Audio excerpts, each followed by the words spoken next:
Chapter 382. What's she doing in Lanjiang? Looking for you? Gu Xinian furrowed his brows. She came with her family. She's home? Yi Huanyan was stunned. How could she be willing to? Gu Xinian had a complicated look in his eyes. Before Yi Huanyan could ask Gu Duo the purpose of her visit, a figure darted through the entrance of Peony Hall. It was Gu Qi. He hurried over to Yi Huanyan. Second Miss G is looking for you outside. It looks like she's coming here. We haven't finished decorating yet, right? I'll go out and delay her. You guys hurry. Yi Huanyan hurriedly lifted the corner of her dress and walked towards the door. When she exited Peony Hall, she happened to see Ji Xiaoya walking over. As she walked, she pointed in confusion behind Yi Huanyan. What are you doing in here? What's so fun about it? Yi Huanyan held her hand and forcibly pulled her in the direction of the hall. Nothing much. I was looking for the restroom. I've been looking for it for a long time. It just so happens that I need to use the restroom too. As she spoke, Ji Xiaoya tried to break free from her hand and walk towards Peony Hall. Hey, don't go. There's a queue for the restroom over there. Let's go there. Yi Huanyan hurriedly pulled her and spun her around before dragging her toward the hall. Ji Xiaoya was a big-hearted person. She didn't sense anything wrong and let her drag her along. There was always a long queue in front of a ladies' restroom, but the men's restroom was always empty.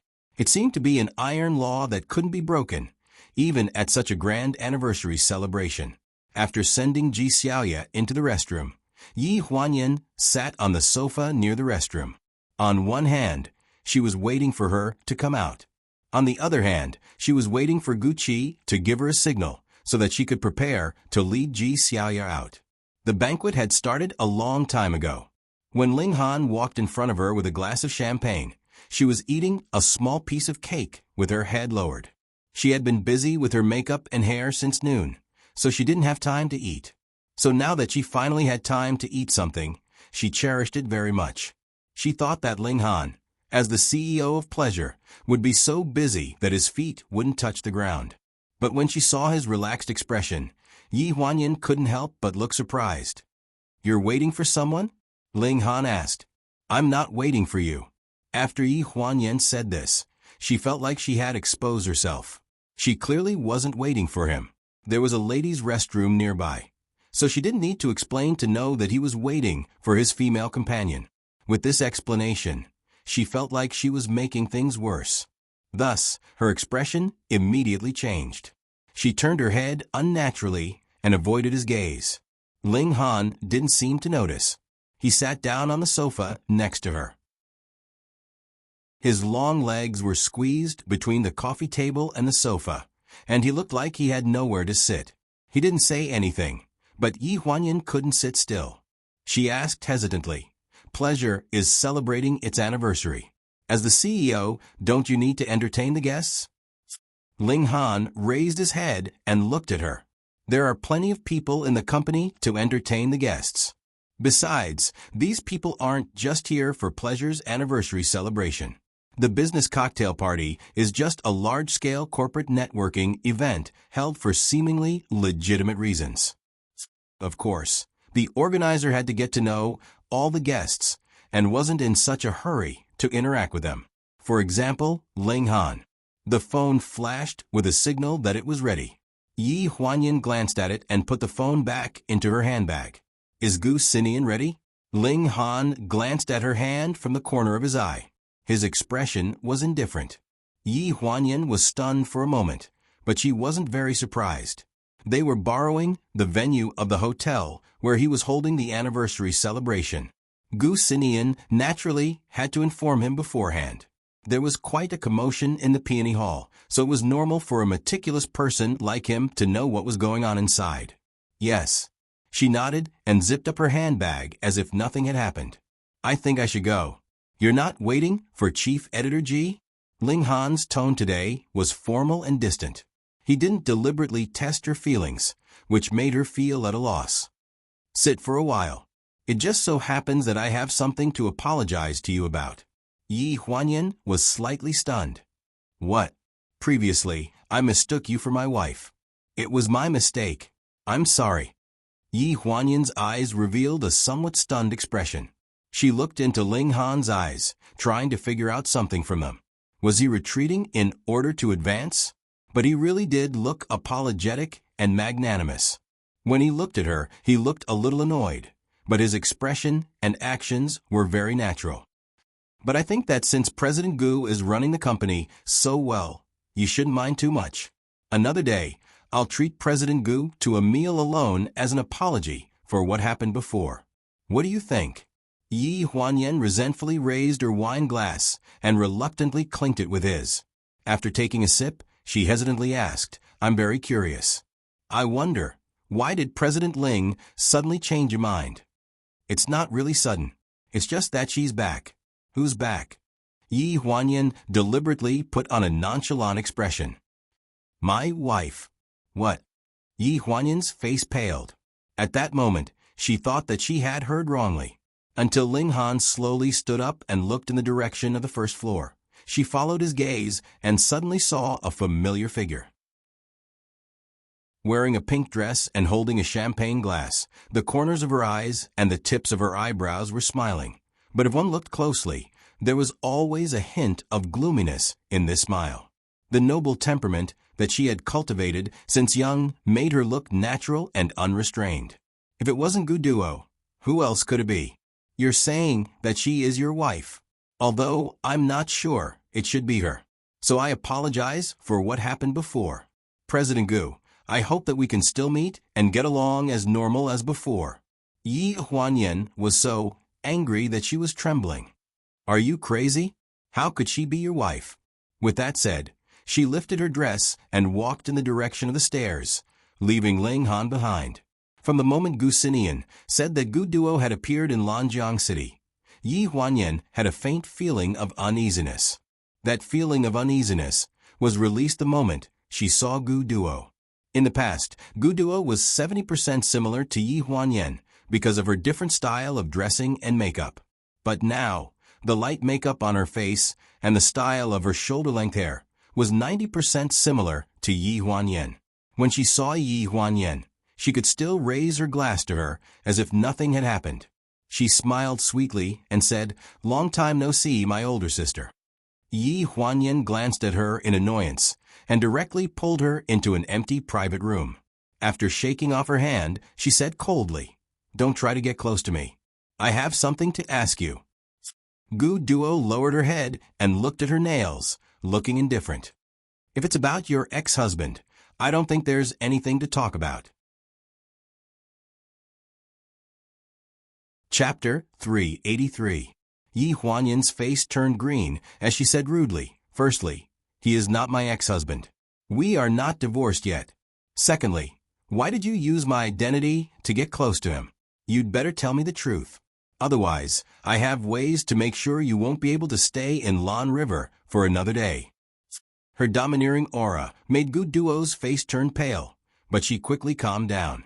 Yi Huanyan is the one who didn't divorce him. Didn't you refuse to admit it? I've never used your identity. You, on the other hand, have been using my identity for the past 5 years. The identity that should have belonged to me, the one and only second daughter of the Gu family. Seeing how stubborn she was, Yi Huanyan could not be bothered to talk nonsense with her. I'm going to tell Ling Han who I am now and who you are. Not only that, I'll also tell my brother and parents everything you've done. You can tell them when you're in front of them. She had just taken 2 steps when a faint voice came from behind her. Go ahead and leave. If you want to see my brother and that shameless woman ruin the marriage proposal, then go ahead and say it. What are you? Yi Huanyan turned around. Her furious eyes instantly darkened when she saw the photo on Gu Duo's phone. She clenched her fists and gritted her teeth. Don't think that 2 Photoshop photos will have any effect on this marriage proposal. You're too naive, Gu Duo. Am I the naive one, or are you lying to yourself? Gu Duo walked closer step by step, her expression dark. I think your best friend must have told you that one night half a month ago, she shamelessly called my brother. I was the one who answered the phone. Why was I the one who answered the phone? She suddenly laughed. My dear sister, why don't you think about it? It was the middle of the night. Why was I in my brother's room? And why was I the one who answered the phone call? Lunatic, Yi Huanyan spat out disdainfully. You're really a lunatic. Gu Duo's eyes gradually turned deranged. Do you think that you're a saint just because you haven't seen Ling Han for 5 years and had more than 100 plastic surgeries? Do you think you're a saint just because you haven't seen him in 5 years? Why did I wait for Gu Sinian for so many years? But in the end, I didn't get anything in the end. Even my right to be his sister was taken away by someone like you? Who do you think you are? Yi Huanyan Gu Duo, and looked as though she was about to pull the door open. Gu Duo stopped her hand. As long as you dare to step out of here, this photo will appear on the electronic screen during the marriage proposal. Not just the marriage proposal, but also their engagement and even to marriage, too. What on earth do you want? Yi Huanyan was livid. These things are already set in stone. My brother will definitely be with Xiao Yu in the end. Even if they don't end up together, it won't be your turn. Gu Duo sneered. What do I want? Ever since I was born, you've been a knife hanging over my head. I knew that you would come back one day, and everyone's love for me would disappear the moment you came back. You snatched it away. Now it's really like that. So even if you snatch something from me, I have to take something back in order to balance it out, right? What do you want? Ling Han. Just as Yi Huanyan had said, she was destined to not be able to get Gu Sinian, but she had to open a bloody wound in the hearts of the Gu family. Even if this wound would heal one day, it would definitely leave a shocking scar. What she wanted was for the Gu family to remember her when they saw that scar. Since she couldn't get him, then she would do her best to make them remember her, by hook or by crook. Yi Huanyan's expression instantly became angry. She glared at her fiercely and spat out 2 words. In your dreams. So stubborn. Gu Duo sneered and let go of her hand. Then you can leave. I can guarantee that as long as you step out of this door, I'll do as I say. Yi Huanyan felt as though her legs were filled with lead and she couldn't move. Her fingers trembled slightly as she held the door handle. After a while, she put down her hand and slowly turned to look at Gu Duo. You want to be with Ling Han just to take revenge on me? What's in it for you? Gu Duo's sharp eyes turned at this moment, revealing a cold light. It's better to say that it makes your family uncomfortable. Remember this disgusting thing for the rest of your life, just like how your appearance will make me feel disgusted for the rest of my life.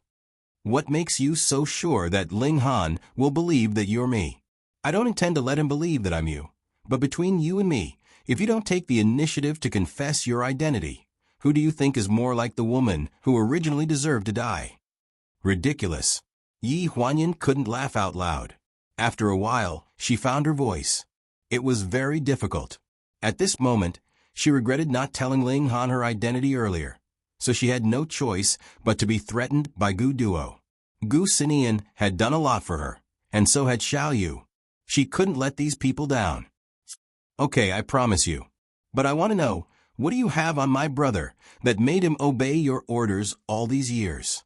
The word obey was a little too serious, but this was the emotion that Yi Huanyan was most dissatisfied with.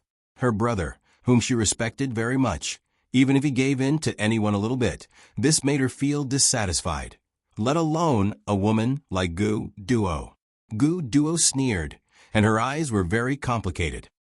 Didn't he tell you this kind of old story? You're his dearest sister. Yi Huanyan frowned. She knew that the matter was definitely not simple. She didn't know how Gu Duo got close to Ling Han, but she knew that this woman must be crazy. The most important thing now was Ji Xiaoya's safety. Whether it was physically or mentally, many explanations were actually the same, but it was very different from who said it. In the Peony Hall, Ji Xiaoya only saw Ling Han standing at the stairs on the 2nd floor when she came out of the bathroom. She slightly paused and subconsciously looked around. She didn't see Yi Huanyan, so she frowned. She originally wanted to directly pass by Ling Han and go down from the stairs on the other side, but after just 2 steps, she saw Ling Han turn around and saw her. It would be impolite if she didn't greet him, so she could only laugh dryly. President Ling, why aren't you receiving the guest downstairs? Ling Han's eyes had a hint of a smile. These two best friends spoke in the same tone. There was nothing else to say, right? If you're looking for Yan Yan, I just saw her enter the peony hall. Hearing this, Ji Xiaoya felt as if she had been pardoned and quickly thanked him. Then I'll leave first. Seeing Ji Xiaoya running away, Ling Han took a deep breath and followed her. Ji Xiaoya avoided Ling Han completely because of Yi Huanyan. In the past few years, in fact, Feng Shang and Pleasure had been on good terms, mainly because of Su Mang. After she succeeded Feng Shang, it was not good to not respect Pleasure. But as soon as Yi Huanyan came back, the situation was different. Chapter 384. The hall was packed with people. Pleasure wasn't just for fun. The entire floor of the hotel had been booked, and there was an endless stream of guests coming and going. Ji Xiaoya had drunk some wine, so her steps were still weak when she went downstairs. She lifted the corner of her dress and walked to the entrance of the peony hall. She raised her hand to push open the door, but all she saw was darkness inside. She frowned and staggered 2 steps into the hall. She shouted in a hoarse voice, "Yan Yan?" With a whoosh, the distant spotlights shone on the end of a red carpet. A gorgeous pure white wedding dress was hanging on a hanger. Long beaded tassels swayed on the dress, and the gauze wrapped around her shoulders. A bright sapphire was inlaid in front of her chest, and the design of the hollow lace was gorgeous and complicated. She was stunned, thinking that she had walked into the wrong venue and mistakenly entered a romantic surprise that was meticulously planned by some romantic person. She hurriedly wanted to withdraw. However, the second beam of light suddenly shot down and landed on the eyes of a person beside the wedding dress. She had never seen him in a white suit. In her impression, Gu Sinian was always cold, devilish, and even cold. He always wore a lifeless black suit and walked around the major business cocktail parties and financial newspapers, telling others about his views on international finance. She had seen his serious look, she had seen his unruly look, she had seen his gentle look, and she had seen his helpless look. No matter what he was like, with just a few words, he could make her throw herself into his arms without any hesitation, regardless of anything else. But at this moment, he was solemn and serious. That serious look made her wonder what such a beautiful wedding dress was for. Before she could think further, his voice rang out in the hall. Creating romantic surprises is probably something that teenagers in their early 20s are used to doing. You used to tell me that the more romantic something is, the more tacky it is. Back then, I thought that when you said that, you were hinting that you didn't like such things. Ji Xiaoya stood rooted to the ground in a daze. She was more than half sober now. After being apart for so many years, I've thought about it for a long time. Back then, you just wanted to tell me how to create a romantic scene. Just pick the most tacky one, as tacky as possible, right? The third spotlight shone on Ji Xiaoya. As she moved on the red carpet, her footsteps became more and more hurried. When she reached Gu Sinian, she was almost running. At this time, the noise had attracted many people in the hall, who were standing at the door to watch. Ji Xiaoya stood in front of Gu Sinian, panting. She took a deep breath to adjust her breathing. Her voice was trembling, and she tried many times before she finally asked, "What are you doing?" She didn't dare to be happy too early. Just like 5 years ago, he promised to bring her home to meet his parents, but in the end, he left her alone in the country. She waited for 5 years without any news. Gu Sinian took out a blue suede box from his pocket. When she opened it, she saw a diamond that had not yet been inlaid. The diamond was picked out by my dad in South Africa. Once you agree, you can choose how to inlay it. My mom personally designed the wedding dress. They said that these 2 things represent their attitude, so you won't have any problems with your family. Ji Xiaoya fell silent. She pursed her lips, and after a while, she said in a choked voice, "You haven't told me what you want me to agree to." Gu Sinian smiled and got down on one knee. His voice was deep and seductive. "Marry me." At the end of the red carpet were the guests who were watching the commotion outside. Some people started to make a fuss, but Gu Sinian glanced at them. He raised his hand, indicating that they should keep quiet. Instantly, there was complete silence. Don't worry about other people's opinions. I just want to know what you think. Are you willing to marry me? Don't you mind that I'm a married, middle-aged man who is much older than you? Why would she mind? 5 years ago, she felt that she was not good enough for him. She worked hard and finally got to where she was today. She could barely stand shoulder to shoulder with him. But she realized that there was something in this world that could not be made up for. It was call time. 5 years was too long. She was already a 32-year-old middle-aged woman.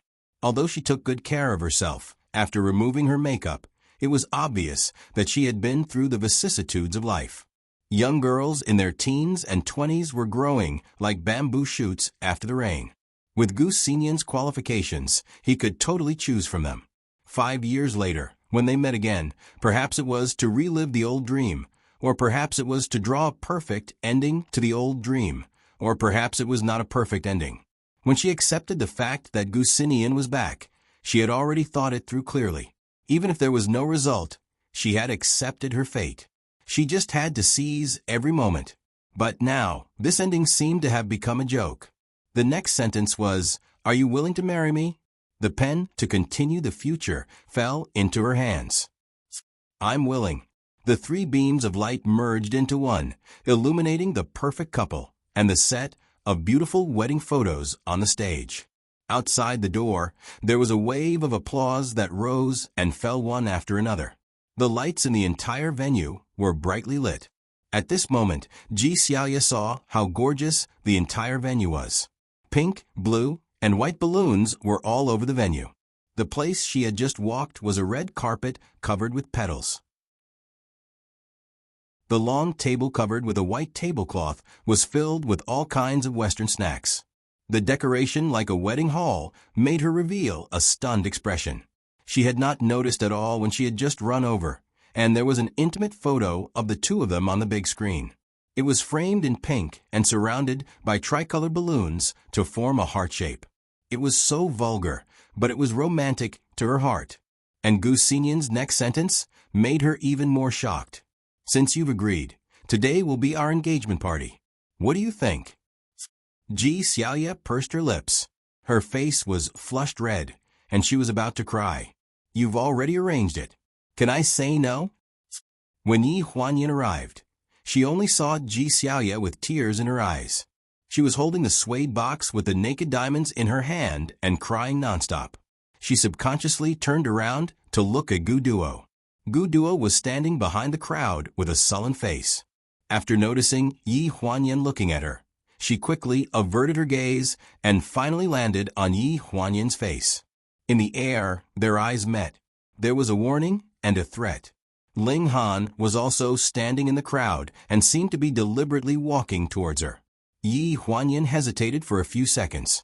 In the end, she picked up the corner of her dress and walked in the opposite direction. It did not matter when she confessed, but not today. At the very least, she had to ensure that Gu Xinyan and Ji Xiaoya had a perfect and sweet night. After tonight, she would definitely find a solution.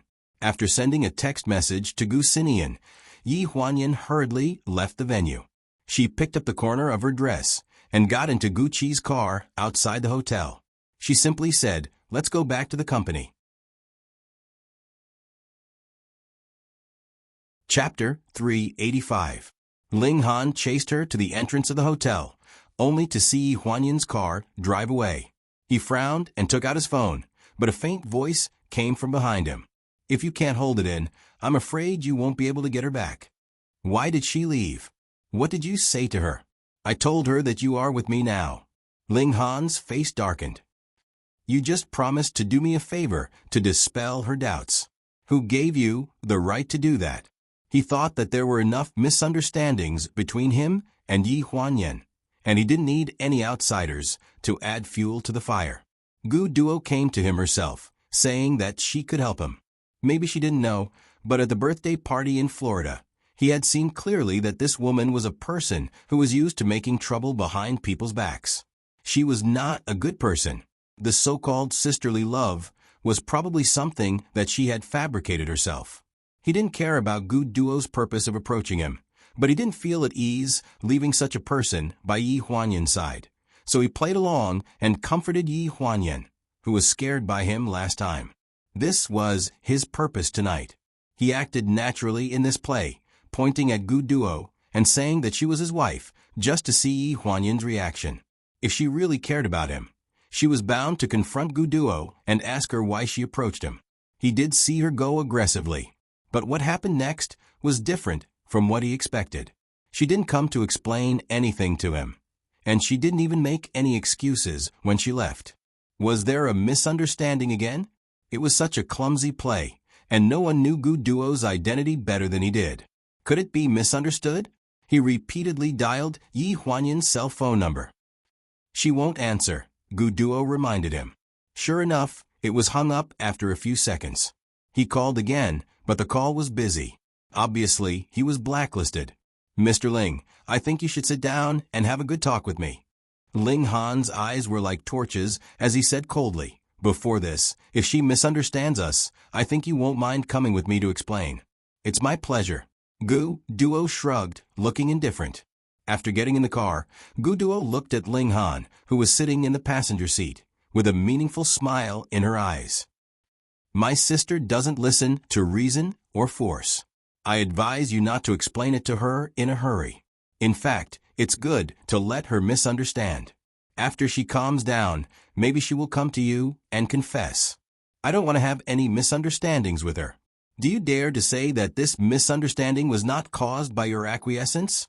Don't tell me you're going to say that the fact that my sister was separated from you for the past 5 years was also a big misunderstanding. Then the heavens really didn't care enough for the two of you. Have you ever thought that my sister came back this time not to look for you at all? And my sister's child. Have you ever thought about who the child is? Enough. A cold reprimand came from the passenger seat. Ling Han was really angry, and his mind was in a mess. In the apartment on the top floor of Haiyan Media, the doorbell rang urgently. Yi Huanyan frowned and glanced at the monitor. After seeing Ling Han, she asked through the door, "It's so late. Why are you looking for me?" "I have something to explain to you." There was no one else on the monitor. Yi Huanyan hesitated for a few seconds, opened the door, and leaned against it. "Then say it. I also have something to tell you. There's nothing between Gu Duo and me. I have to explain this to you clearly." Ling Han stood at the door, panting slightly. Probably because he ran over, his breathing was a little unstable.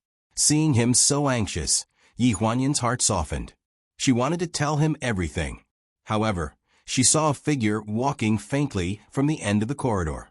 It was like a lingering ghost. It wasn't an illusion. It was really her. When the words came to her mouth, she changed her tone. "What's there to explain? Didn't you say that she's your wife?" "I'm just not sure yet, but she looks like your wife and feels like her." Ling Han's eyes froze. You were just testing me? Then what did you find out?"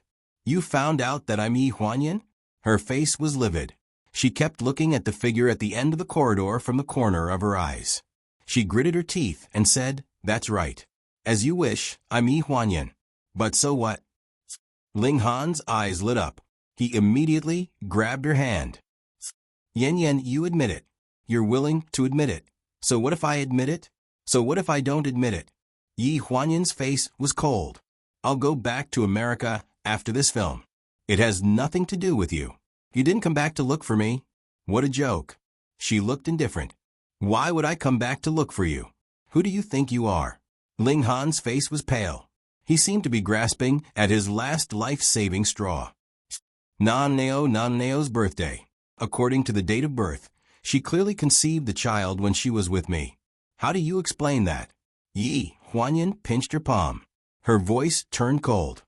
"Who said that the child was yours? Who told you that the date and year were correct? I aborted your child a long time ago." Her heart ached when she talked about the child. The pain of losing that child still lingered in her heart. That was the most important thing that made her unable to forgive Ling Han. No matter how much she loved him, the world seemed to be silent. After a while, only a trembling voice could be heard in the corridor. "I don't believe it. Yi Huanyan took a deep breath. Wait here. She turned around and went into the room. She dug out a crumpled abortion certificate from her suitcase and handed it to him. The certificate was from 5 years ago, not long after her car accident. When she was first sent to the operating room for emergency treatment, the doctor asked the family if they wanted to give up on this child who was very likely to become deformed. There was a signature on it. It was Gu Xinyan's name. Do you believe it? She asked. Ling Han's body swayed. He barely managed to stabilize himself by holding onto the wall. He stared blankly at the abortion certificate in his hand. The blood drained from his face. How could you? Why can't I? Yi Huanyan's eyes were filled with complex emotions. She glanced at the figure in the corner and steeled her heart. I don't want to have anything to do with you anymore. The child is not yours. I didn't come back to look for you. Ling Han, it's important to know one's own limits. I don't believe it, he muttered to himself. At this moment, his pair of clear eyes seemed to have lost their focus and become empty. There was a flurry of footsteps in the corridor. Gu Qi looked at the situation in front of him in astonishment. President Gu, call security and chase him away. Yi Huanyan threw these words and walked into the room without looking back. Chapter 386. In front of the floor-to-ceiling window, there was a neon-lit road not far from Haiyan Media Corporation. She saw a figure being carried out by the security guards. She tried to rush in, but was pushed down in the end. She staggered and fell on the ground. She didn't stand up for a long time. You feel bad for her? A faint voice sounded behind her, full of pride. Yi Huanyan turned around angrily and shouted at Gu Duo, Are you satisfied? Gu Duo raised her eyebrows. More or less. I'm quite satisfied. You did this willingly. Give it to me. Gu Duo had promised before. If this play was to her satisfaction, she would return the information she had on Gu Xinian to her. You want it so urgently? Gu Duo sneered. She lowered her head, untied the chain around her neck, and waved it in front of Yi Huanyan. Here, it's for you. The pinky-sized glass bottle contained a grayish-white powdery substance. Originally, it was hung on the neck with a fine silver chain. Yi Huanyan couldn't see what it was. Now that it was untied, Yi Huanyan held it in her hand. She looked at the bottle carefully and found an Arabic number 9 engraved on the cork. What the hell is this? She held the bottle tightly and looked at Gu Duo coldly. It seems that my brother really didn't tell you anything about what happened that year. Do you know Young Ku? Young Ku, Gu Xinian's ex-wife. Of course, Yi Huanyan knew. She had heard Gu Xinian tell the story of him and Young Ku. However, the two parted on bad terms. Young Ku passed away not long after they divorced. I told you before that the person I hate most is you. That's not right. Before you, there was a woman who was even more annoying than you. That was Su Ku. If she was still alive, you two would have been very good sisters. Because you both make me feel disgusted. Yi Huanyan never thought that she knew the truth from Gu Duo. Even though there was a strong sense of individualism in the story, she could still tell that the story was much more realistic than what Gu Xinian had said. Because it was much more brutal than what Gu Xinian had said, and because he was the person involved, there was no way he could describe such a brutal incident in a completely appropriate manner. So he had hidden some facts. For example, after the divorce with Su Ku, she actually gave birth to the child and raised it alone.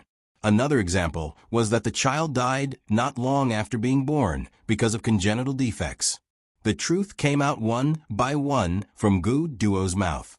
About 10 years ago, Gu Xinian met a girl from a remote village in the United States, Su Ku, because the group was building a resort.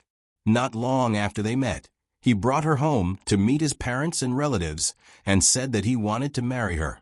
Most of the elders in the Gu family didn't care about the marriage of their children. Gu Xinian had always been a decisive person, so no one came out to oppose, and the marriage was prepared logically. Su Ku's hometown was very far from the Four Seasons villa, so during the wedding preparations, she directly lived in a hotel near the villa. At that time, Gu Duo, who was still the second daughter of the Gu family, often visited her, and the two became friends. I didn't want to be friends with her at all. It's just that brother and mommy felt that she was too lonely in the hotel alone, so they asked me to accompany her often. She's the kind of person who doesn't like to be seen in public. She's the one who insisted on being friends with me. It's ridiculous that she thinks too much of herself. Gu Duo's tone was full of contempt for Suku. Yi Huanyan frowned, but didn't interrupt her. Suku only knew that Gu Duo was Gu Xinyan's sister, but she didn't know that he had a sister who had been separated for many years. The one in front of her was only his cousin, but this sister secretly loved her brother because they had been together since childhood. If she had known, maybe the tragedy later would not have happened. The wedding was held according to the customs of Suku's hometown.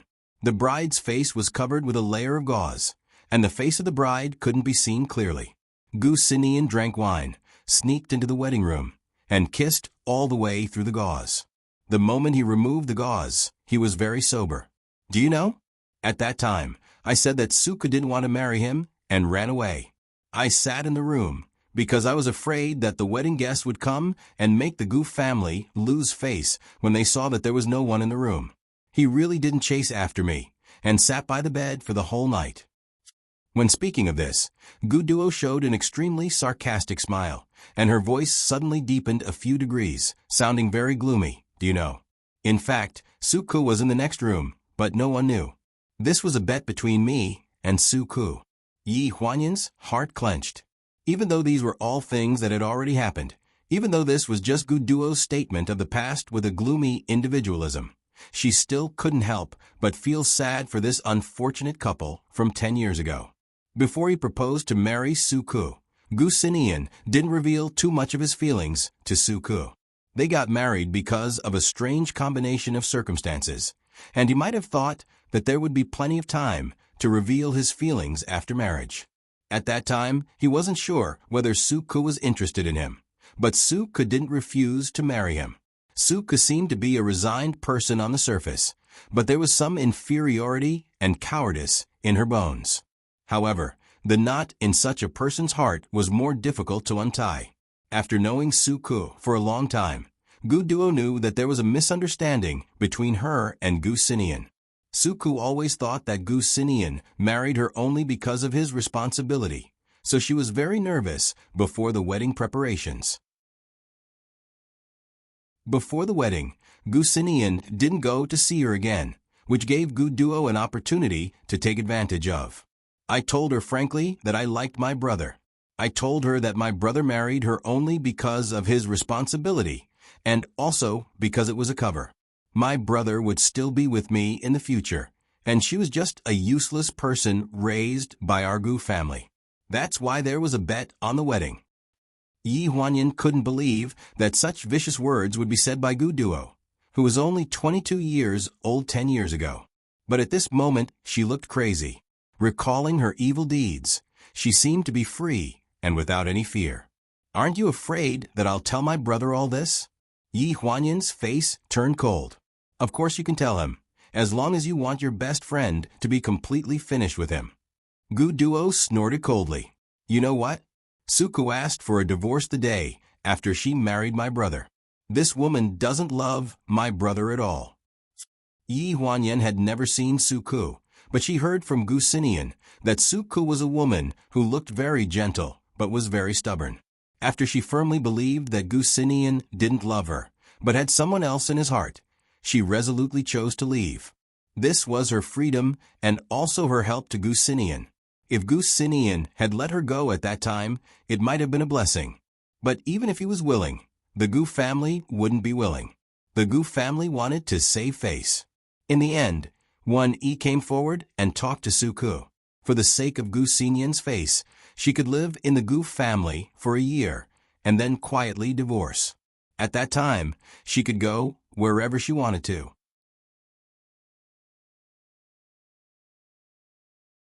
Chapter 387. When the love between Suku and Gu Xinian was described by Gu Duo, it didn't seem to be as sentimental as when Gu Xinian and Yi Huanyan talked about it. It even made Yi Huanyan feel that it was her brother's wishful thinking. She didn't know if this feeling was an illusion or not. After he persuaded Su Ku. She lived in the south court of the Four Seasons Villa for about a year. According to the agreement, she and Gu Sinian quietly went to divorce. Gu Sinian arranged a remote house for her to live in Florida, and she didn't refuse. She may have thought that my brother would still go to see her, but she didn't expect that until the child was born, my brother didn't go to see her. Su Ku died of dystocia. It sounded incredible, but in the state with the most advanced medical care in the United States, she died of dystocia. Before she died, she entrusted the child to Gu Duo.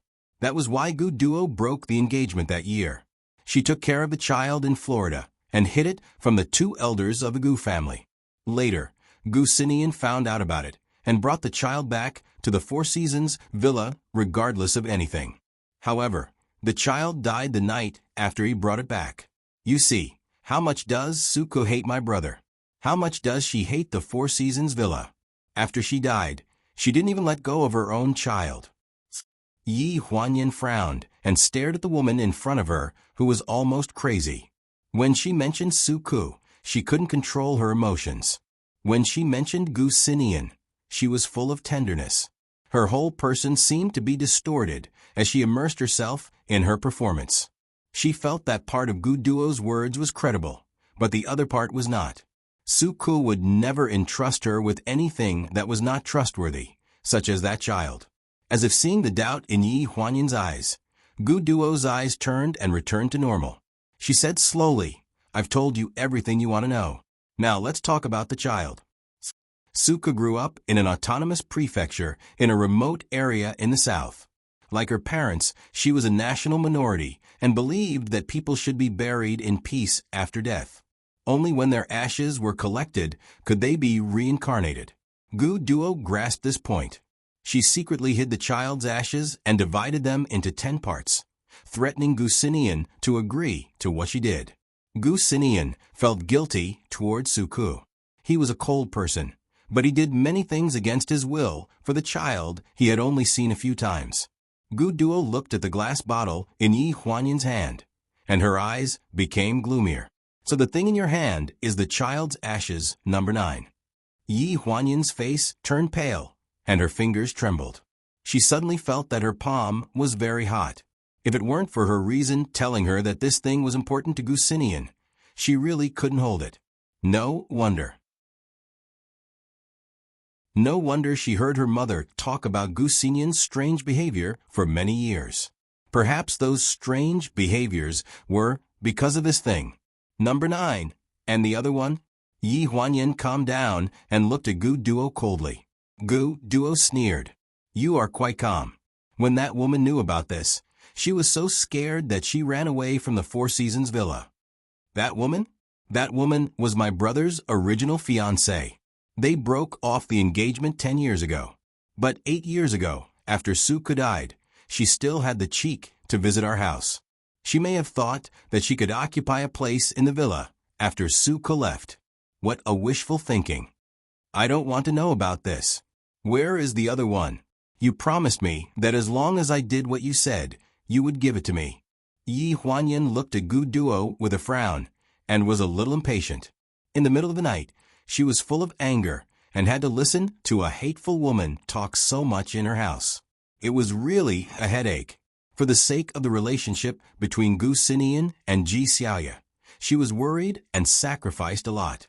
She didn't know how to explain it to Ling Han later.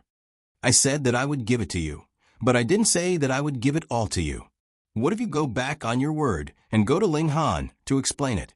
Do you think I'm stupid? Gu Duo glanced at her and picked up her bag on the sofa. I've said what I should say. I'm tired. Where is the bedroom? Yi Huanyan suddenly looked up. Are you going to live here? What's wrong? Can't I? You don't need a room here, do you? Yi Huanyan twitched the corner of her mouth. Are you going to monitor me every minute of every day? Now that you mention it, I'll monitor you at the same time. When I'm in a good mood, maybe I'll give the last one to you. At this moment, Yi Huanyan was a little regretful. She raised her voice and said, Hey, are you done? Gu Duo acted as if she didn't hear her. She went straight to the bedroom and didn't regard herself as an outsider at all. When she reached the bedroom door, she suddenly thought of something. She turned around and asked, "Where did you get the abortion certificate?" Yi Huanyan sat on the sofa angrily. Her face was pale as she said angrily, "You're too nosy, aren't you? 5 years ago, when I was about to die, my brother signed the notice of critical illness in the operating room. But I didn't agree to the operation." Gu Duo raised her eyebrows and showed an indifferent expression. Oh, what kind of person was she? Yi Huanyan was furious.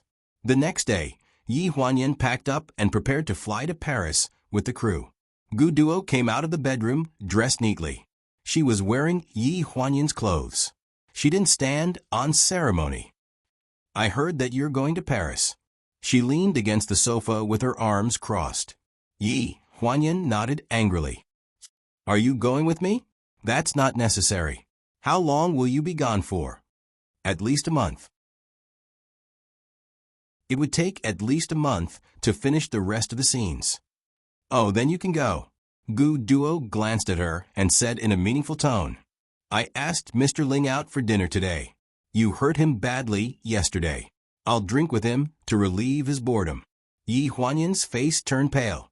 "What are you trying to do? Didn't I tell you yesterday? I'm going to give up on my brother and find someone else. After all, I've wasted a lot of time over the years. It's not easy to find someone I like, so I can't let go of him, right?" Gu Duo's words made Yi Huanyan feel like she was dreaming. She had been talking to her in a roundabout way. In the end, she wanted to steal Ling Han away, but in fact, she didn't seem to have done anything out of line. Yi Huanyan suspected her real purpose, but she also believed that Ling Han wouldn't be fooled by her. After glancing at the time on her wrist, she closed her suitcase and got up. "Gu Duo, I don't care what you want to do, but you'd better live up to your conscience." Gu Duo looked down at her diamond-studded nails and said with a look of disdain, "How much is conscience worth?" On the way to the airport, Yi Huanyan called both Gu Xinian and Ji Xiaoye. She wanted to remind Gu Xinian about Gu Duo, but she couldn't get through. After asking Gu Qi, she found out that the two of them had gone on a trip after last night.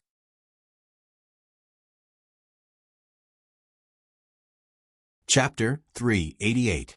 Both of their phones were turned off, and there was no news at all. Who was going to clean up such a mess in Lanjiang City? Yi Huanyan hurriedly instructed Gu Qi to keep an eye on Gu Duo during this period of time at the airport. Then, she stepped into the security checkpoint with a worried expression. The plane took off and left Lanjiang City. She sat on the plane, pulled down the shades, and sighed deeply. She hoped that Ling Han had enough patience to wait for her. Wait for her to think of a way to solve the problem in front of her, and then let bygones be bygones. The moment she was threatened by Gu Duo, she suddenly realized that humans were really creatures who didn't know what was good for them. When there was peace and quiet in front of them, they didn't want to die. It wasn't until the wind and rain disturbed their peaceful days that they realized that peace and quiet was real. Su Nianhua, who was sitting beside her, was stunned when he heard her sigh. He hesitantly took off the earpiece on his right ear and handed it to her. He asked softly, "Want to listen to music?" Yi Huanyan was slightly stunned. She nodded hesitantly and plugged the earpiece into her left ear. Soothing music played. The lyrics were beautiful, and so was the melody.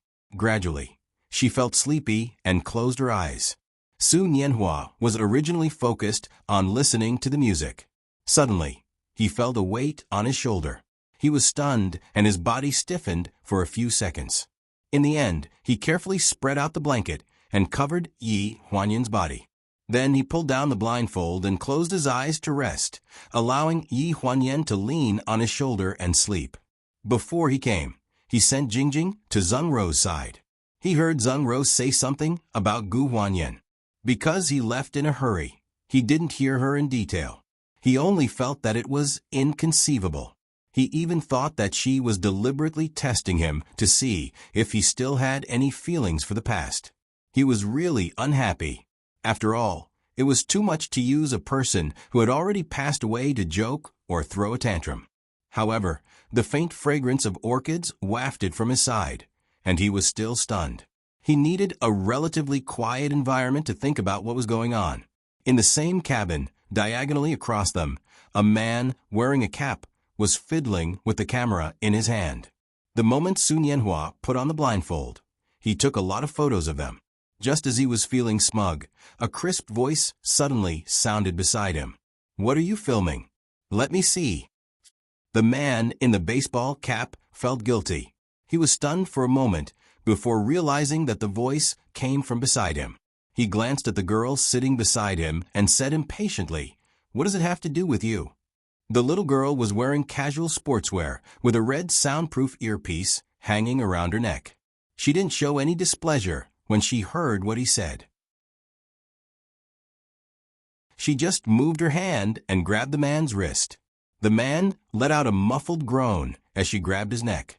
He couldn't make a single sound. Half a minute later, the camera fell into the little girl's hands. After deleting all the photos of Sun Yanhua and Yi Huanyan, she threw it on the man's lap. "I'm warning you. If you dare to take photos again, my hand just moved 2 inches or pinched you for a few minutes. Then you can apply for a disabled person's license." The man in the baseball cap felt aggrieved when the news he took so much effort to get was deleted. He touched his neck and asked, "I have no grudge against you. What are you doing? Are you Sun Yanhua's fan?" "Me." The little girl pointed in the direction of Yi Huanyan, who was sleeping in the distance. "I'm his sister."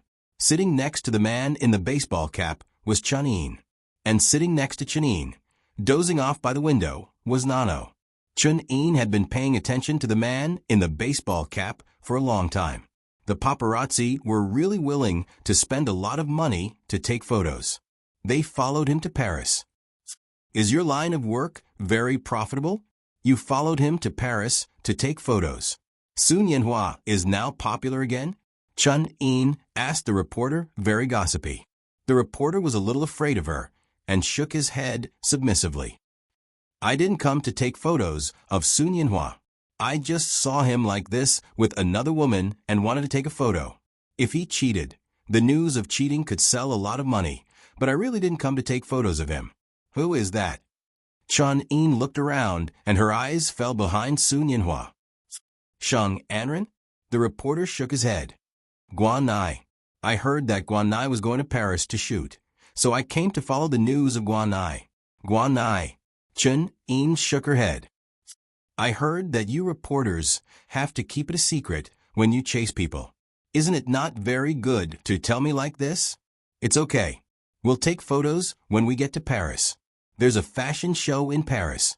Guan Nai will definitely go. As soon as he finished speaking, a figure in the front seat turned around slowly and took off the eye mask on her face. There was no expression on her jade-like face, and her voice was cold. I don't plan to go to the fashion show. Also, lower your voice. You're disturbing my sleep. Chun-In clearly saw the muscles on the reporter's face tremble. Guan Nai, probably out of professional habit.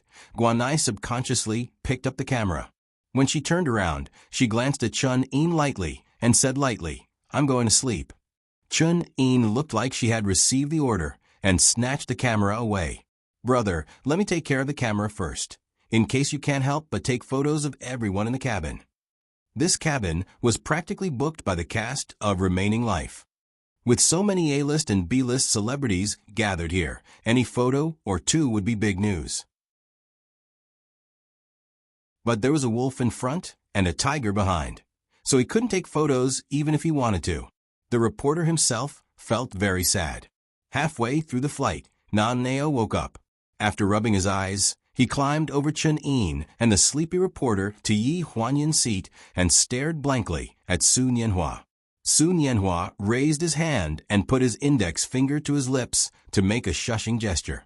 Shoo. Naneo touched his chin thoughtfully and stared at his mother, who was drooling in her sleep, and whispered, I think if my mother wakes up and finds out that she drooled on your shoulder, she'll be even more embarrassed than she is now, so it's better to push her to the side.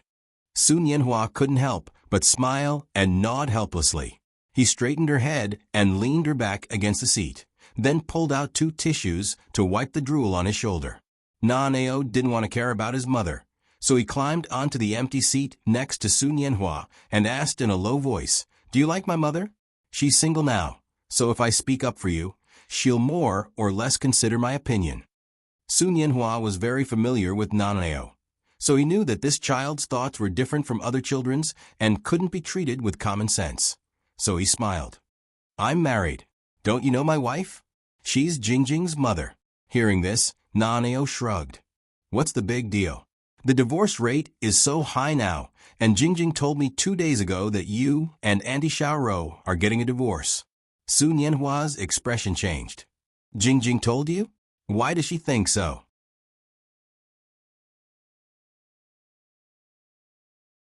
Chapter 389. Don't think that children don't know anything, okay? Na-Neo gave Sun Yanhua a disdainful look. "Even I know that Aunt Xiaorou is living separately from you." It was really embarrassing to hear this from a child. Sun Yanhua looked at him angrily. "But there is no such thing as a divorce. Jingjing said that if you two get divorced, she will not live with either of you. Then where is she going?" Sun Yanhua could not help but raise his voice. "See, you are still going to get divorced." Na-Neo looked at him calmly, and his eyes became deeper. Sun Yanhua was speechless. He had experienced what it was like to be tricked by a child over and over again. He had experienced it vividly from Na-Neo. "No, really." Sun Yanhua touched his forehead and explained patiently. At this moment, the stewardess was giving out lunch. Yi Huanyan woke up when she smelled the food. She looked at the two people with sleepy eyes. "What are you talking about?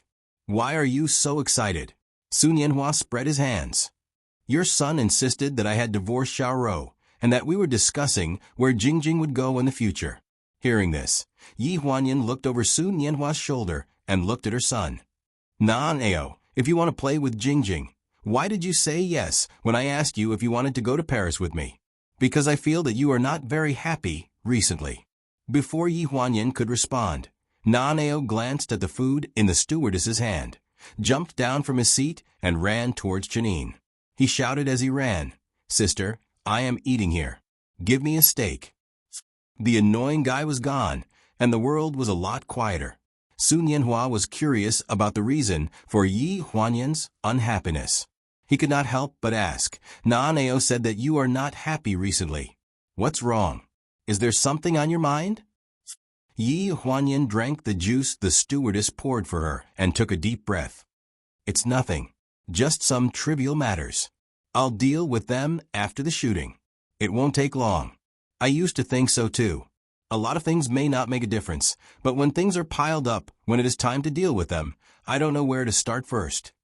"Like the matter with Ruru?" Yi Huanyan changed the topic. "How did you end up getting a divorce? Weren't you guys on good terms when you met on set?"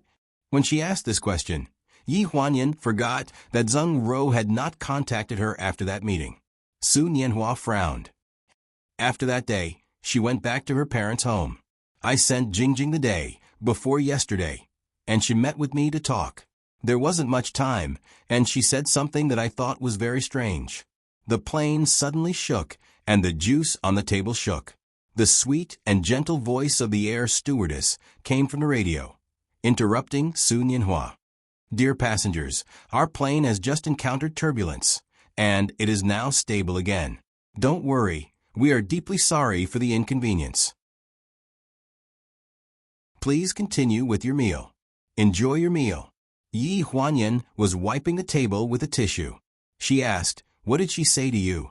"Let me help you." Sun Yanhua was stunned. He looked at Yi Huanyan wiping the table and frowned. Her tone, unconsciously, became a little hesitant. "No, nothing. It was just strange words." The person in his memory also liked to wipe the table when the water spilled. She slowly took out a large stack of paper and spread it on the table. She could even continue the previous topic with the person next to her, as if she was not worried that the things on the table would be soaked. However, it was just a movement that he had seen before and could not even count as a habit. What could it prove? Lanjiang. When Gu Duo arrived at the bar, it was already early in the morning. The bartender had called her, so she immediately took a taxi to the bar after putting down the phone. When she saw Ling Han, whose face was full of stubble and looked completely different from his usual noble image, she frowned. She pulled up a high stool and sat down. She glanced at the bartender and said, "A shot of tequila." The bartender nodded. This was just enough time for Gu Duo to ask about Ling Han's situation. When did he get here? Why is he so drunk? Around midnight last night. I wasn't on duty yesterday, but I heard from the staff yesterday that we were supposed to close at 5 in the morning. But when they knew it was Mr. Ling, no one dared to chase him away. They just let him sit here. When he woke up, he would drink. When he was drunk, he would lie down. He had been drinking on and off for a day and a night. Our manager felt that something would happen if he continued drinking, so he checked his phone. The first call in the call log was Gu Duo, so it was normal for him to call her. Faced with the bartender's ambiguous gaze, Gu Duo glanced at him indifferently. "Is my tequila ready?" "It's almost ready." The bartender hastened his movements. "But aren't you going to take Mr. Ling away?" "Since I'm already here, I'll just have a drink." "Why? Are you afraid that I can't afford it?" The bartender shook his head repeatedly. "That's not what I meant. They just had to put it all on Ling Han's tab. They didn't care who they called, as long as they could get rid of this Buddha. Otherwise, if something happened to him while he was drinking, their bar would be the unlucky one."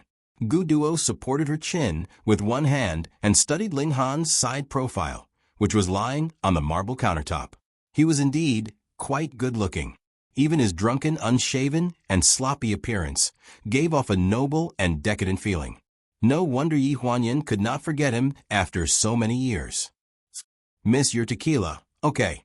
Gu Duo casually threw a card to the bartender and let him swipe it. Then she sat on the bar stool and drank slowly. Ling Han slowly woke up and saw a woman sitting beside him. His eyes were hazy for a long time, and he murmured, "Yen Yen." Gu Duo drank a glass of wine and sneered. "What's so good about Yi Huanyan?" In a daze, Ling Han only felt that he was being carried out of the bar by two people. In the dim light of the night, he hugged a person for a long time and refused to let go, calling the name in his heart over and over again. In a daze, he seemed to hear that person coldly ridicule.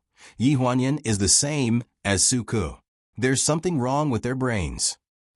The next morning, the first ray of sunlight shone into the room. It was dazzling and glaring, shining on the face. When Ling Han woke up, he was in a hotel room. The sound of water splashing came from the bathroom, filling the entire room. He looked at his surroundings in a daze, but he couldn't remember what happened last night. He only felt that his head was splitting. Not long after, with a swish, the bathroom door opened. Gu Duo wore a loose bathrobe and walked out of the bathroom while drying her hair. Standing at the door, she glanced at Ling Han on the bed with an indifferent expression. "You're awake? There's an antidote beside the bed for your headache. Take it."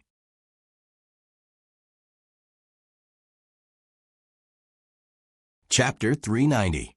Paris. It was already late at night when they arrived at the hotel. After the entire crew was assigned their rooms, Yi Huanyan got off the elevator and dragged her suitcase to her room. Chun Yin and Nan Neo were already heading to their rooms with their room cards. She turned around and realized that Sun Yanhua was the only one following behind her. "Where's Guan Nai?" Yi Huanyan glanced behind Sun Yanhua. "Before we got on the elevator, I saw a foreign man talking to her in the lobby. Then Guan Nai left with him. It seemed like they knew each other, so I didn't ask." Yi Huanyan nodded. "Okay, I got it." Before she entered the room, Sun Yanhua wanted to say something several times, but he stopped himself. Ever since he noticed her wiping the water on the plane, he paid more attention to her habits of speech and actions. The more he observed, the more he felt that what Zhang Rou said to him was not ridiculous. She was Gu Xinyan's sister? Sun Yanhua vaguely remembered that 5 years ago, when Yi Huanyan lived in Ji Xiaoya's apartment, Gu Xinyan often came in and out. He seemed to have heard Yi Huanyan call him brother by chance.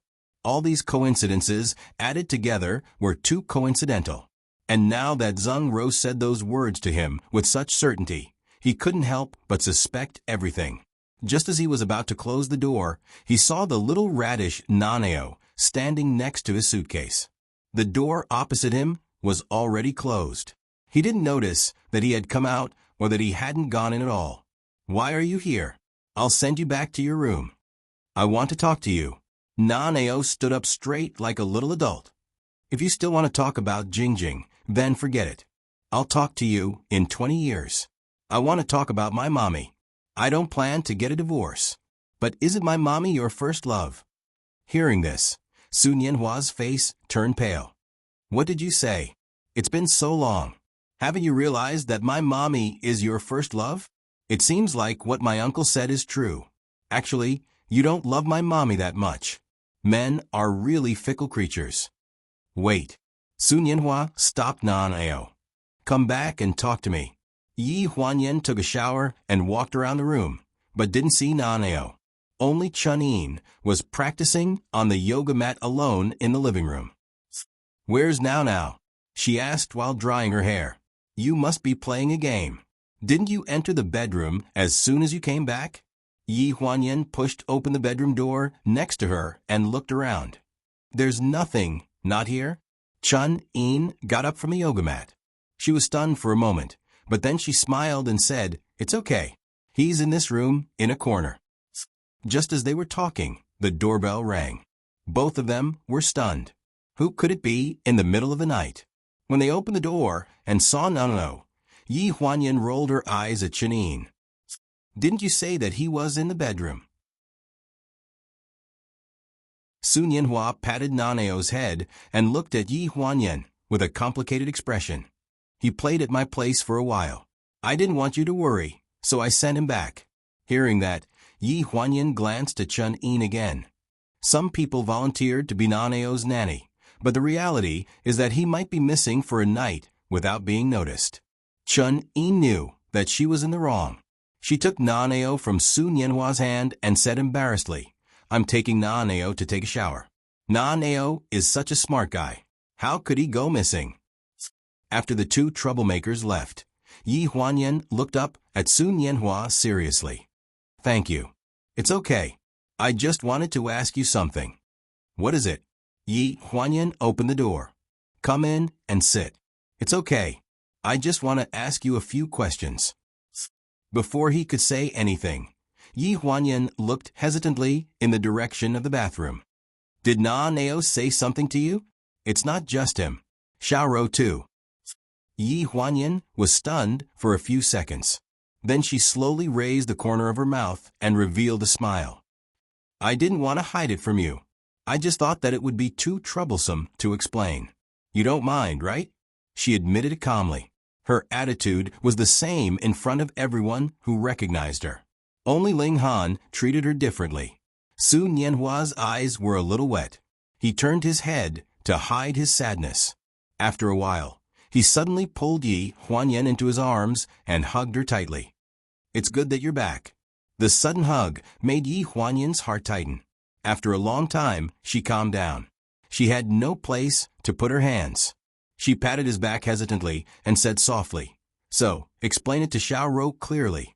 I can use my power to give you a break so you can go back and explain it to her." Su Nianhua hugged her for a long time before letting go. His eyes were wet, and his voice was nasal. He almost choked. "It's okay. I'll call her and explain it clearly." A person needed time to recover from a sudden shock. Even though Su Nianhua accepted the fact that she was back so calmly on the surface, she could see that he was flustered and unprepared from the way he fled. Yi Huanyan stood at the door for a long time before closing it. On the other hand, Su Nianhua was sobbing when he answered the phone with Zheng Ro, who was an ocean away.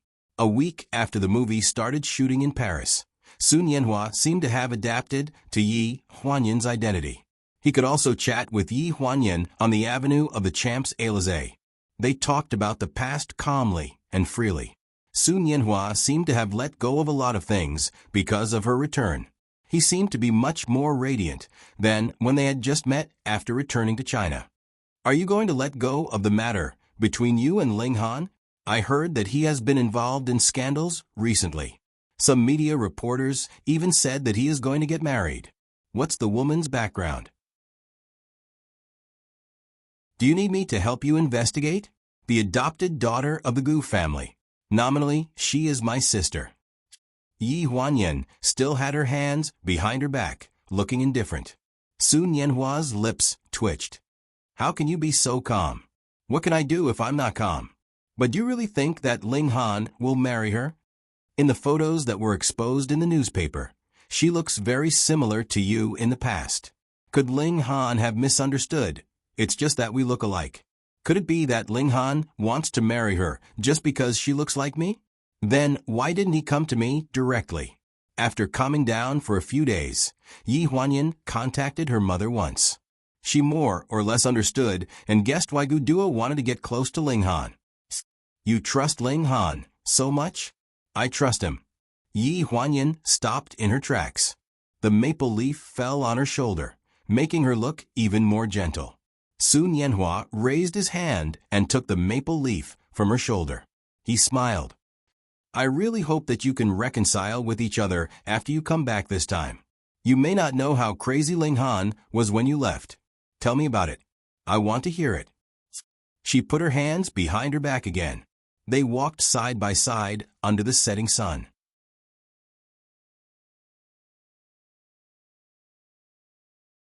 Chapter 391. Half a month later, the last scene was to be shot in Las Vegas in the United States. A group of people evacuated from Paris and rushed to the United States.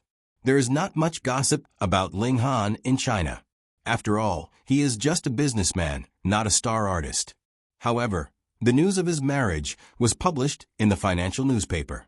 This is the only public news about Ling Han that Sun Yanhua and others learned when they were shooting in Paris. Even Sheng Anren couldn't help but mess up the newspaper in the crew. He scolded angrily. Where did the pheasant come from to add scenes for himself? A pirated version is not embarrassed to break out this kind of news. Guan Nai is touching up her makeup. Hearing that, she looks at her faintly. Why, you still don't change your mind? Sheng Anren glared. Who doesn't change their mind? I'm convinced that I lost to Yi Huanyan. What's the matter with this pirated version? How much does she look like Yi Huanyan? What's the matter? It's also a skill to look like her. What are you excited about? This time, it was Chun Yin who spoke. She was now Guan Nai's half-bodyguard and part-time assistant. In fact, she had nothing to do with collecting some food for Guan Nai. However, she liked to gossip when she had nothing to do. She gave Sheng Anren a lot of face. Do you want to go to the plastic surgery and do it again? Sheng Anren was so angry that she couldn't say a word. She stamped her feet angrily, got up and went out of the makeup artist to find the director. Director, I didn't play the scene well just now. Let's do it again. The scene just now was that she provoked others in the casino. It was a very powerful scene. Chun Yin was holding melon seeds and eating them as she walked. She was watching the show like an old woman on the street. Even Sheng Anren, who has become the past, is not so calm. Yi Huanyan is still indifferent, which can't help but make people confused. She was so calm that Sun Yanhua once thought that she had planned to give up Ling Han. Financial newspapers have never made groundless accusations. Don't you think the news of the marriage this time is true? Sun Yanhua asked. Yi Huanyan put down the script in her hand and said seriously, the last scene is in 3 days. It will be at the church in the western suburbs. The venue has been decided. In the afternoon, there will be a wedding. After the wedding, it will be our turn to film. Sun Yanhua frowned. Yan, what time is it? In my opinion, you should hurry back to China after finishing the last scene in 3 days and clear up any misunderstandings. If you want to be together, then be together. If you can't get along, then forget it. Don't hide anything from me. You don't have to go back. The wedding in 3 days will be between Ling Han and Gu Duo. Gu Sinian and Ji Xiaoye should have had enough fun on this trip. Since the night of the pleasure anniversary celebration, the two of them seemed to have disappeared from the face of the earth and could not be contacted. In a situation where the two of them could not be contacted, they could only bide their time and see what Gu Duo wanted to do. Yi Huanyan did not believe that she really wanted to marry Ling Han. Her love for Gu Xinian had become an obsession. No matter what she did, it was related to him. Therefore, this wedding could not be separated from Gu Xinian. Late at night, Las Vegas, one of the 4 major gambling cities, was brightly lit. This was the City of Sin, a world-famous gambling den. If you only had a few dollars left, you might come here to become rich overnight and change your life. If you were a billionaire with a net worth of more than 100 million yuan, you would instantly become a homeless person on the street. This was Las Vegas. Chun Yin's intention of pestering Yi Huanyan to go abroad was because of this. She had long wanted to go to a famous casino to play.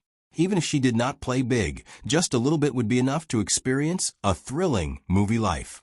Yi Huanyan was not interested in going at first, but when she returned to the hotel and found out that Chun Yin had brought Naneo to the casino, she hurriedly changed her clothes and called Sun Yanhua to go out with her. Along the way, she scolded Chun Yin, this unreliable person, countless times. On the other hand, in the casino, Chun Yin watched the dealer shake the dice and gave Naneo, who was next to her, a look. Big, small. Many Chinese were keen to play this kind of thing with strong Chinese culture, so they kept betting on both big and small. Chun Yin glanced at Naneo hesitantly. Naneo's eyes fell on the middle position. Leopard. Chun Yin shouted and pushed all the chips in front of her. Everyone was a little stunned. Only the dealer's expression changed. Open. It was indeed a leopard. Chun Yin glanced at Naneo, squatted down, and high-fived him. The two of them looked smug. After that, Chun Yin won 10 rounds in a row until she lost interest in the dice game. Then she called the 2 waiters who were in charge of keeping the chips and followed her to the next table. They played poker, mahjong, and pai gao. With Naneo's help, they almost never lost. Before they arrived at the casino, Yi Huanyan received a call. On the other end of the line, a rough and fierce man's voice spoke in dialect English. If Yi Huanyan had not improved her English by leaps and bounds in the past few years, she might not have understood. After hearing a few words, her face turned pale. "What's going on?" asked Sun Yanhua, who was beside her. He said that Xiao Wu and Naneo were detained by the casino's people. He wants me to pay $10 million to ransom them. Why? Because he cheated. $10 million was not a lot to Yi Huanyan. She was worried about Chun Yin's temper. She might have already gotten into a fight and gotten injured. When Yi Huanyan and Sun Yanhua arrived at the casino, it was very lively. They did not see Chun Yin and Nano. "Where are my sister and my son?" Yi Huanyan ran to the front desk and asked. Not long after the person at the front desk made a call, a burly man walked out of the casino. He looked at Yi Huanyan and questioned, "You were the one who answered the phone just now. Are Chun Yin and Gu Yao your sister and son?" Yi Huanyan frowned. "Where are they? Tell me what's going on. It's our problem. We'll give you the money to let them go. It's not our problem, so you have to let them go." Yi Huanyan tried to reason with them, but she neglected one point. Not everyone in this world liked to reason with you. Before she could finish her sentence, she even suspected that the burly man did not understand what she said. The burly man gave an order, and several men behind him rushed out and tied Yi Huanyan up. Sun Yanhua rushed forward to help, but he was also tied up. The two of them were thrown into a private room. The temperature in the room was very low. Yi Huanyan was pushed to the sofa and sat down. Her whole body was cold, and she could not help but shiver. "Chio," Yi Huanyan sniffed and looked at the man who looked like a manager in front of her. She said unhappily, "What do you mean? This is illegal detention. If we call the police, your casino will not be able to continue operating. Do you know who I am?" The manager was Asian. He looked very polite and said seriously, "My surname is Wang. Miss Gu, right? The 2 people who cheated in our casino are very close to you. If they come back obediently, we will let them go."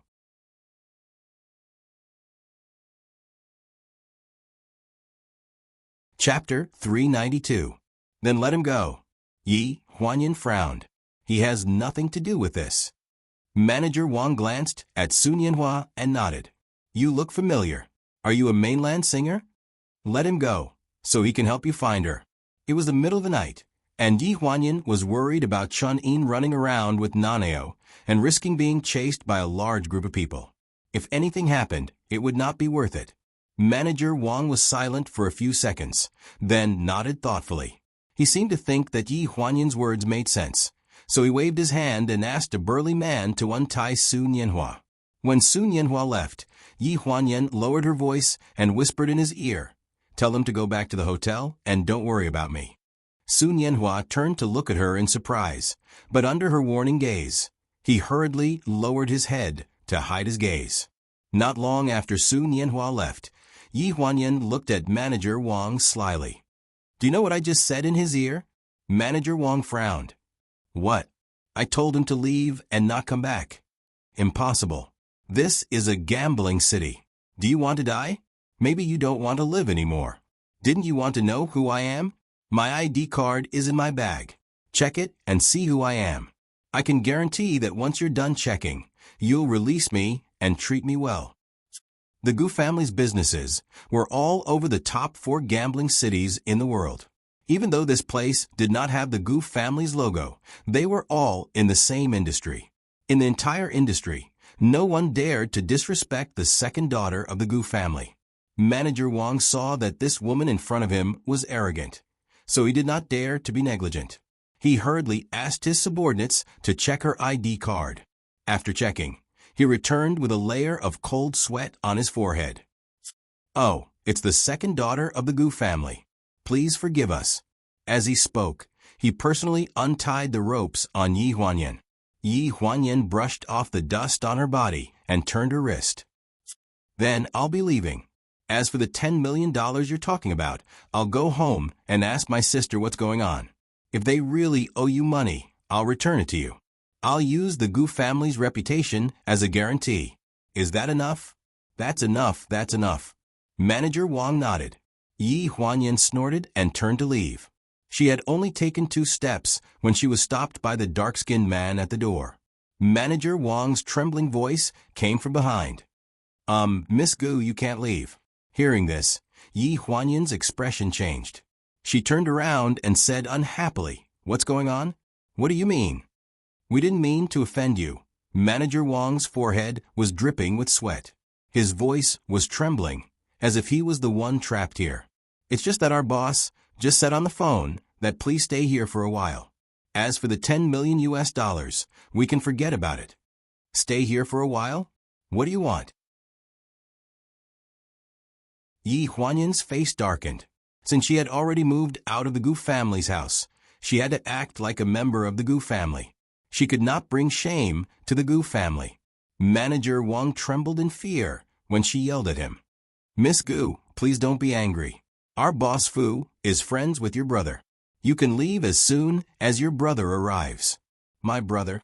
Yi Huanyan thought hard, but could not think of anyone who was friends with Gu Sinian. Gu Sinian had friends all over the world and enemies all over the world. Yi Huanyan did not know who this boss Fu was and whether he was a friend or a foe. Yi Huanyan started to regret revealing her identity so early. She was in a hurry to explain. "My brother is traveling around the world with his fiancée. He has no idea what is going on here. You have to let me go. I'll try to contact him. Our boss said that he has his ways. Just stay here and don't worry." No matter what he said, it was not going to work. Manager Wang was used to kicking the ball around. In the end, he put all the blame on Boss Fu. "I'm just a messenger. I don't have any authority. Miss Gu, please stay here for a while. No matter what you want, we'll find a way to get it for you, okay? As long as you don't leave this room." In the end, Yi Huanyan was at her wit's end. She sat down on the sofa and stared at Manager Wang. After a while, she blinked and shouted, "I want to eat durian." 9 out of 10 people wouldn't be able to stand something like durian. Manager Wang's face turned green. "Please eat first. I'm going out for a while. Stand there." Yi Huanyan glanced at her. "I didn't ask you to leave. Didn't you say that I could do whatever I wanted as long as I didn't leave this room?" Manager Wang wanted to cry, but had no tears. She could only watch as Yi Huanyan ate a large piece of durian. The entire private room was filled with an unbearable stench. It was incomparably smelly. It was so smelly that she started to doubt her life. The casino outside the private room was still bustling with noise and excitement, but a faintly discernible stench gradually spread out. The guests near the private room began to voice their opinions to the casino staff, expressing their strong dissatisfaction. Ling Han picked up a handkerchief to cover his nose. He frowned and looked at the private room in the distance. He pulled a waiter aside and asked in a pure London accent, "What's going on here? Is someone eating durian?" The waiter looked troubled. He lowered his head and said, "There's a guest in the private room. Who likes this?" "What kind of crazy guest is this?" Gu Duo frowned and looked displeased. "I'll go take a look." "Hey, no, you can't go." Gu Duo glanced at Ling Han. He stood in front of the waiter. The waiter could not stop Gu Duo and watched her break into the private room. As soon as she opened the door, Gu Duo saw a familiar figure on the sofa. After seeing the table full of durians, she covered her nose and frowned. Who was it? Enemies are bound to meet on a narrow road. Yi Huanyan didn't expect to meet Gu Duo here. What made her feel uneasy was that at this moment, where Gu Duo was, there must be another person not far away. Sure enough, the private room door opened for the second time. The figure who entered was tall and straight.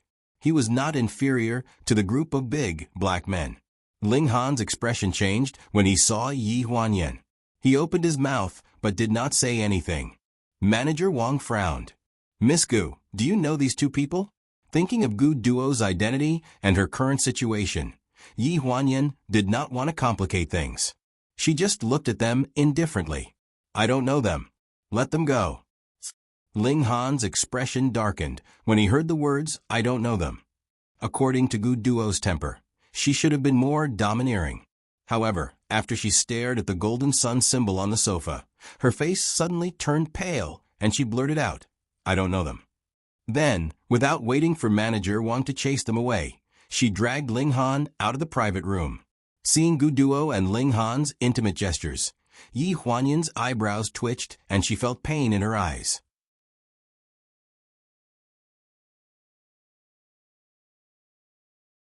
Chapter 393. After coming out of the private room, Gu Duo looked like she still had a lingering fear. She hurriedly pulled Ling Han out of the casino. Ling Han frowned when he saw her walking so fast in high heels. He vaguely realized that something was wrong here. "Why are you running?" He followed her and asked. She only said, "This is not a good place to stay." He looked back at the sign of the casino and didn't move at all. Gu Duo ran to the street and suddenly found that there was no one behind her. She turned around and saw Ling Han still standing at the entrance of the casino. Her face changed immediately. She stomped her feet and walked back. "What are you doing? Why aren't you leaving? Do you want to find Gu Huanyan?" Hearing the name Yi Huanyan, Ling Han came back to his senses and said in a deep voice, "I prefer you to call her Yi Huanyan." Gu Duo's eyes turned. What a coincidence. This is one of the few interests we have in common. What's wrong with this casino? Ling Han glanced at her and asked as he walked. Nothing. It's just that the boss behind this casino has some grudges with my brother. As my brother's sister, it's not appropriate for me to stay here.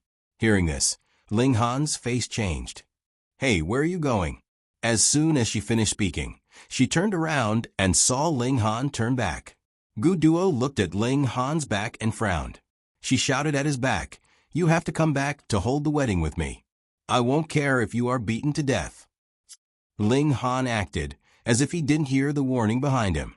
He went straight through the gate of the casino and walked towards the private room where Yi Huanyan was. Gu Duo was Gu Xinyan's sister, but Yi Huanyan was Gu Xinyan's real sister. If Gu Duo was not suitable, how could Yi Huanyan be suitable? Thinking of Yi Huanyan's abnormal state just now, Ling Han's heart suddenly became very anxious.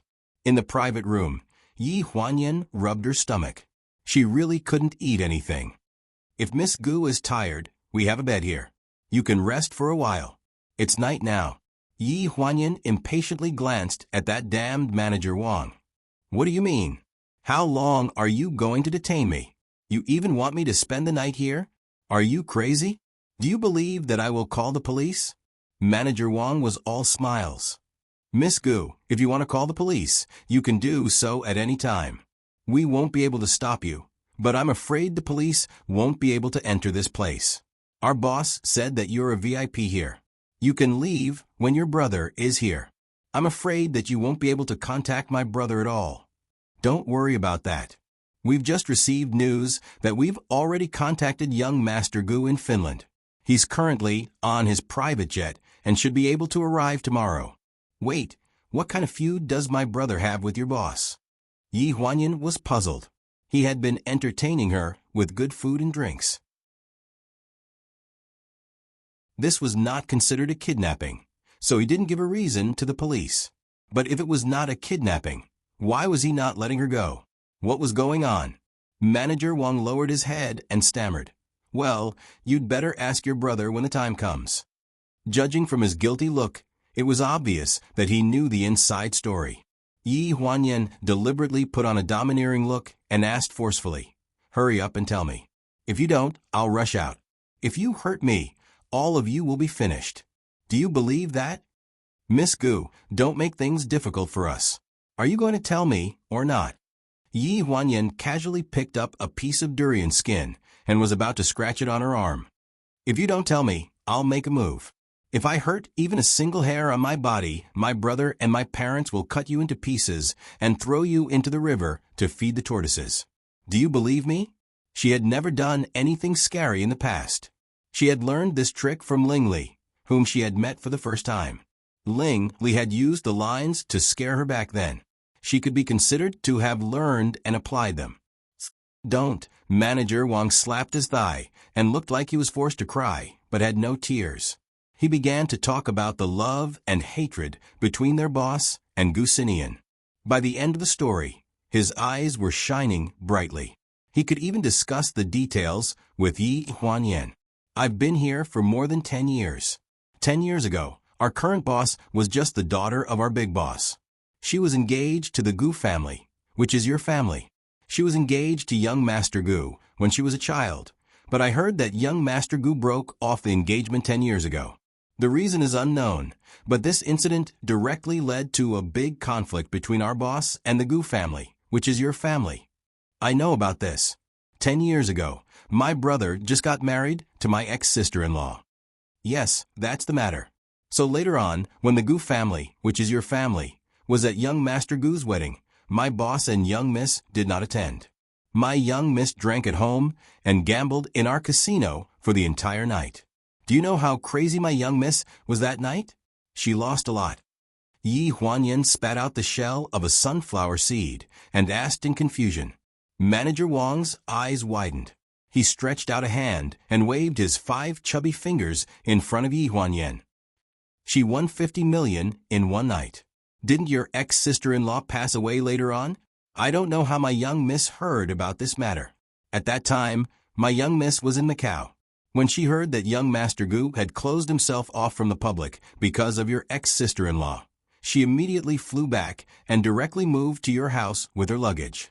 She stayed there for half a year. I know about this too, but do you know how your young miss got my brother to open the door? After Su Ku's child died, Gu Sinian closed the door to all guests for more than half a month. He did not eat or drink, and the 2 elders of the Gu family were at their wits' end. In the end, his fiancée moved into Nanyuan with her luggage. After she moved in, everything went on as usual. However, Gu Sinian began to eat, which was already a very gratifying thing for the 2 elders of the Gu family. Manager Wang scratched his head and lowered his voice. I heard that my young miss beat young Master Gu up and forced him to eat. Impossible. Yi Huanyan spat out another pile of sunflower seed shells and retorted with a dark expression. Do you think your young miss is Superman? My brother is 9 meters tall and has a 9th-degree black belt in Taekwondo. He has a revolver on the bedside table all year round. No one can get close to him within 2 meters. But at that time, young Master Gu hadn't eaten for half a month. He shouldn't have any physical strength, right? Manager Wang added hesitantly. And my young miss is also a 9th-degree black belt in Taekwondo. She is also our state's Sanda champion. Although she doesn't carry a gun, she is the vice president of the North American Nunchaku Association. The implication was that as long as she took the nunchaku she carried with her and pointed it at young Master Gu's head, he would be more or less obedient. I still think it's impossible. This is definitely a rumor. Yi Huanyan covered her ears and looked like she didn't want to listen to Manager Wang's analysis. In her heart, Gu Xinyan's majesty was absolutely not to be challenged. No one was allowed to do so. While they were talking, the door of the private room was pushed open and two big men came in. One of them said in English, "Manager, something happened." Someone in the K of Hearts private room reported that someone was taking drugs. The police are here and are interrogating and searching.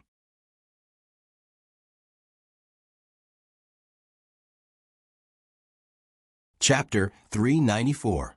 Manager Wang's expression changed.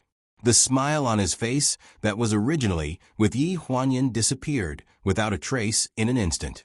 Let's go and take a look. Only the two big men guarding the door were left in the private room. Yi Huanyan was bored and paced around in front of the door, trying to attract the attention of the two big men. However, the two big men seemed to have received some orders from that damn Manager Wang. All of their attention was on the door, and they didn't pay her any attention. No matter whether she spoke in English or Chinese, they pretended not to understand. Just as she was lying on the sofa in frustration, the big black man suddenly picked up the walkie-talkie and mumbled something. He then said something to the other man and hurriedly opened the door and left. There was only one person left at the door. Yi Huanyan leaned on the sofa and ate an apple, looking at the other big man as she ate. Why did this scene make her feel so unusual? Was it the 36 stratagems to lure the tiger away from a mountain? Just as her thoughts were running wild, the big man at the door suddenly picked up the walkie-talkie and slipped out of the room without saying anything. Yi Huanyan was stunned. She looked around and realized that no one cared about her anymore. She hesitantly stood up from the sofa and walked toward the door.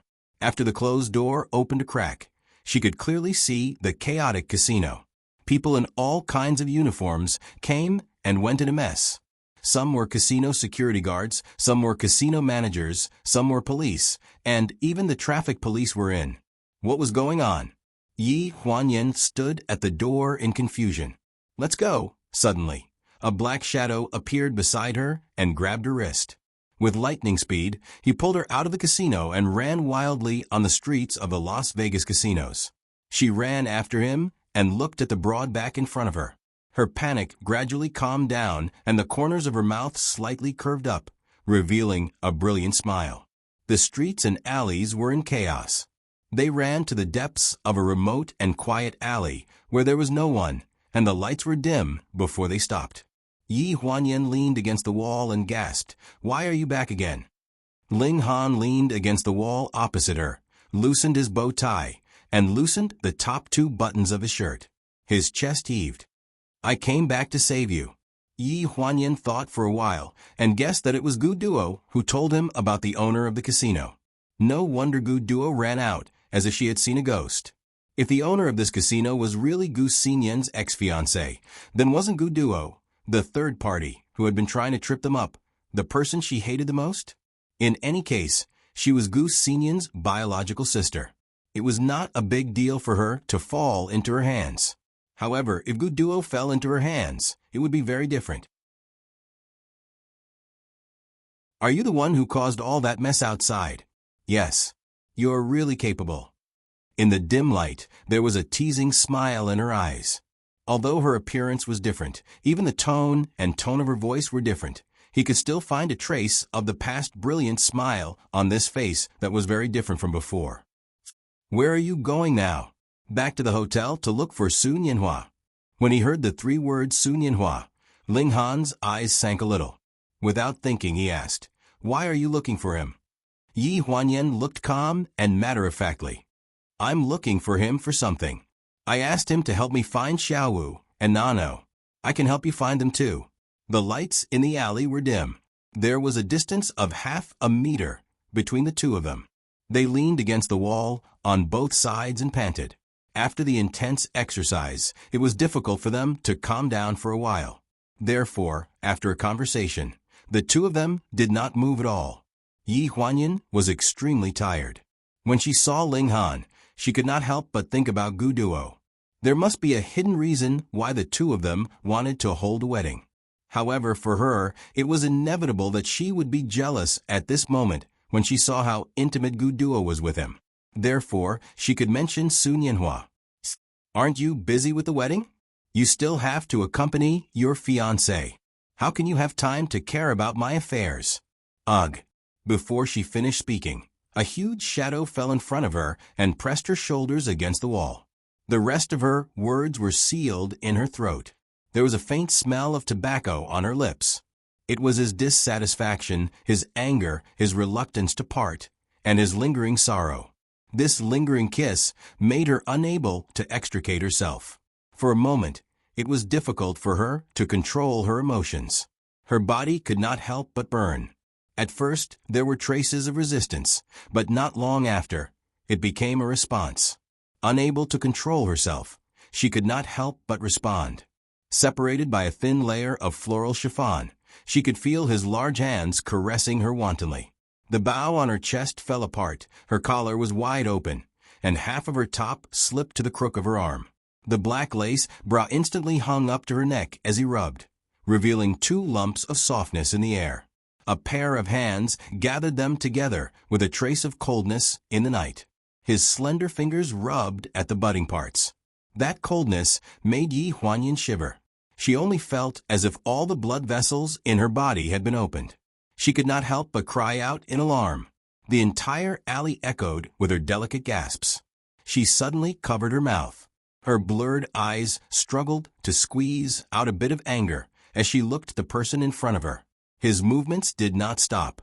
He buried his head in her neck and kissed her wantonly. The movements of his hands became more and more rhythmic.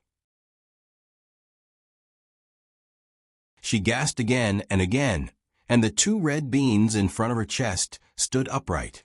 He became more and more daring. One of his hands slid to the bottom of her thigh and reached into the cream-colored short skirt. It slid along the edge of the lace underwear. Separated by a thin layer of silk, he pressed down on her private area. Yi Huanyan clenched her teeth and tried to turn her head, but she could not stop the moans from coming out of her throat. The numbness throughout her body caused her to completely lose her rationality. In her blurred state of mind, she felt a touch coming from the lower part of her body. That layer of cloth was the last barrier between the two of them, and under his touch, it instantly disappeared. With skin-to-skin contact, she could clearly feel his fingertips sliding around her private area. Every touch brought about a tremor of extreme pleasure. She shivered and pulled his collar tighter, but the back of her head was firmly pressed against the wall, unwilling to let go. Yen, do you want it? He found her lips. In between kisses, he panted heavily and asked in a deep and blurred voice. The voice of a patrol officer came from the alley. It was a string of fluent English. Did you find them? 2 people, they went that way. Yi Huanyan's body stiffened. She pushed against his chest with all her might, but her body was limp and weak. It was no different from hitting a rock with an egg. He sealed her lips and could not make a single sound. Below her, he did not hesitate to advance. His fingers slid smoothly into her body without any resistance. In the moment he twitched, she let out a cry in the endless kisses. Her face was like a peach blossom.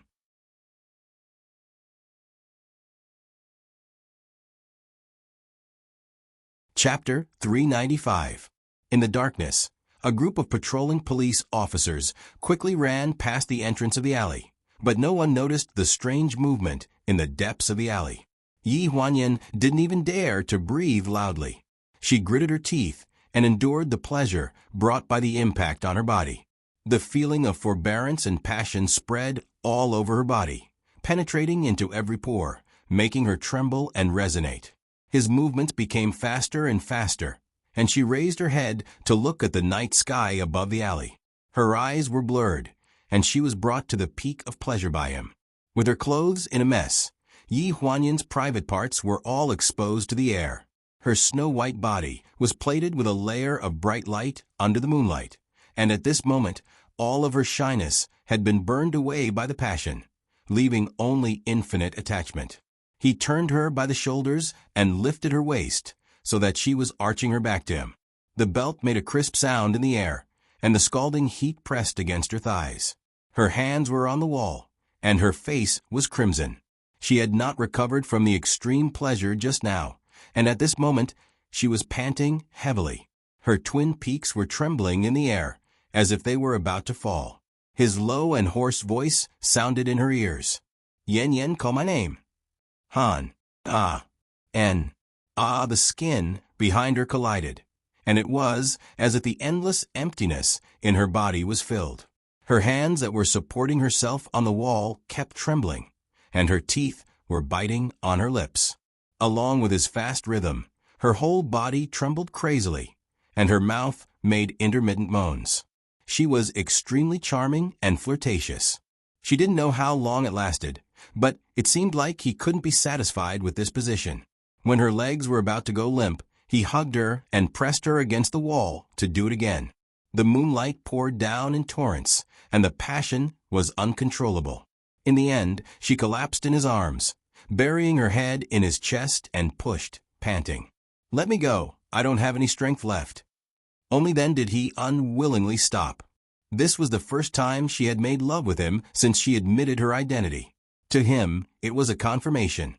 He was afraid that this was a dream, so he held her tightly and refused to let go. A cell phone rang in the alley. Yi Huanyan hurriedly put on her clothes, then bent over to pick up the bag that had long been thrown on the ground. She took out her cell phone, and a familiar voice came from the other end. "Yen Yen, Chen-In, and Na-Neo have been taken away by them." Hearing this, her face turned pale. "I'll be right there." Ling Han grabbed her wrist. "I'll go with you." Yi Huanyan frowned, turned around, and brushed his hand away. "It's okay, I can go by myself. The boss of the casino just has a little conflict with my brother. He won't do anything to me. It's not good for you to go." Those patrol officers are probably looking for you. Solve it as soon as possible. There was still a strange flush on her face after the pleasure, which made people yearn for her. When she ran to the entrance of the alley, Ling Han suddenly said anxiously, "I'll explain to you about the wedding another day. I won't do anything to let you down." Yi Huanyan stood at the entrance of the alley, turning back to look at the figure in the dark, who could no longer be seen clearly. The corners of her mouth turned up, revealing a dazzling smile. "I know." When Yi Huanyan arrived at the casino's private room, the room was in a mess. Only Chen Yin's arrogant voice could be heard in the room. "Let me go if you have the guts. I'll fight you one-on-one. I'll beat you until your mother can't recognize you." Yi Huanyan pushed open the door. As soon as she entered, Na-Neo called out "Mommy," and rushed over without any explanation. His face was covered in dirt, and he looked like a little beggar by the roadside. Yi Huanyan's heart ached when she saw this. Chen-In was handcuffed to the bedpost. As soon as she saw her, she shouted, "Older sister Yen Yen, hurry and leave. Hurry and find him." Yi Huanyan was in a daze when a familiar voice sounded. "Miss Gu, you're finally back." Manager Wang held a handkerchief in one hand and covered his right eye as he walked to the door. Yi Huanyan's expression immediately turned cold. She said sternly, "What's going on?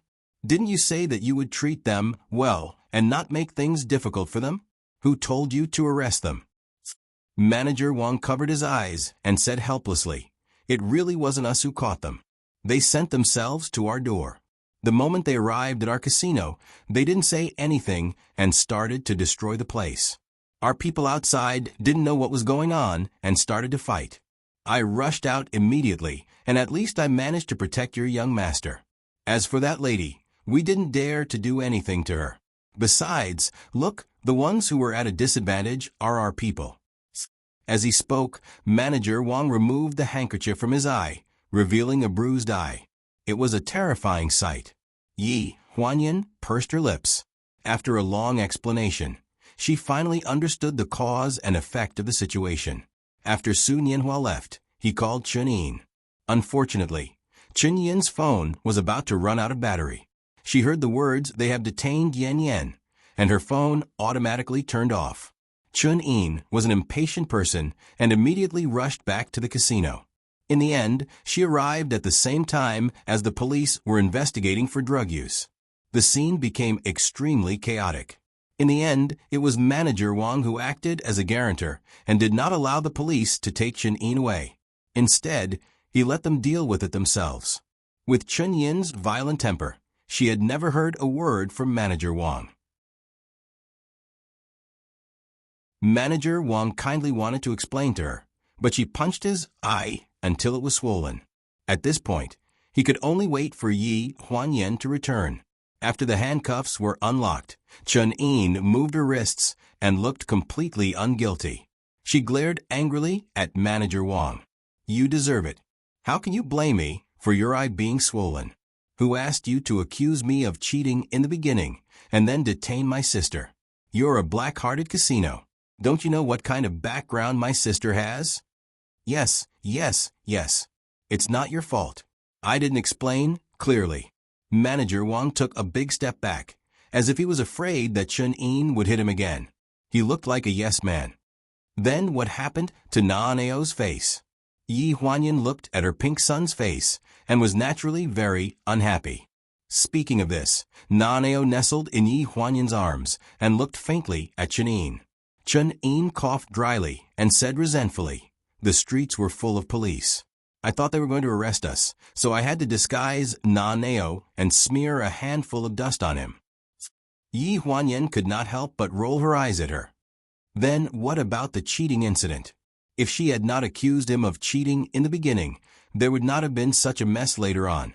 Speaking of this, Chen Yin glared at Manager Wang angrily. "This damn fatty, you insist that I'm cheating. If I win money, then I'm cheating. If I lose money, then I'm unlucky. Why is your casino so good at making money?" Manager Wang was physically and mentally exhausted. His face was bitter, and he looked like he was about to cry. "I didn't say that. Our Zhuang family said it. Miss Chun has won too many rounds. The Zhuang family is an expert here. How can we not believe his words? At first, we just wanted Miss Chun to cooperate with our investigation. We didn't expect that there would be a misunderstanding."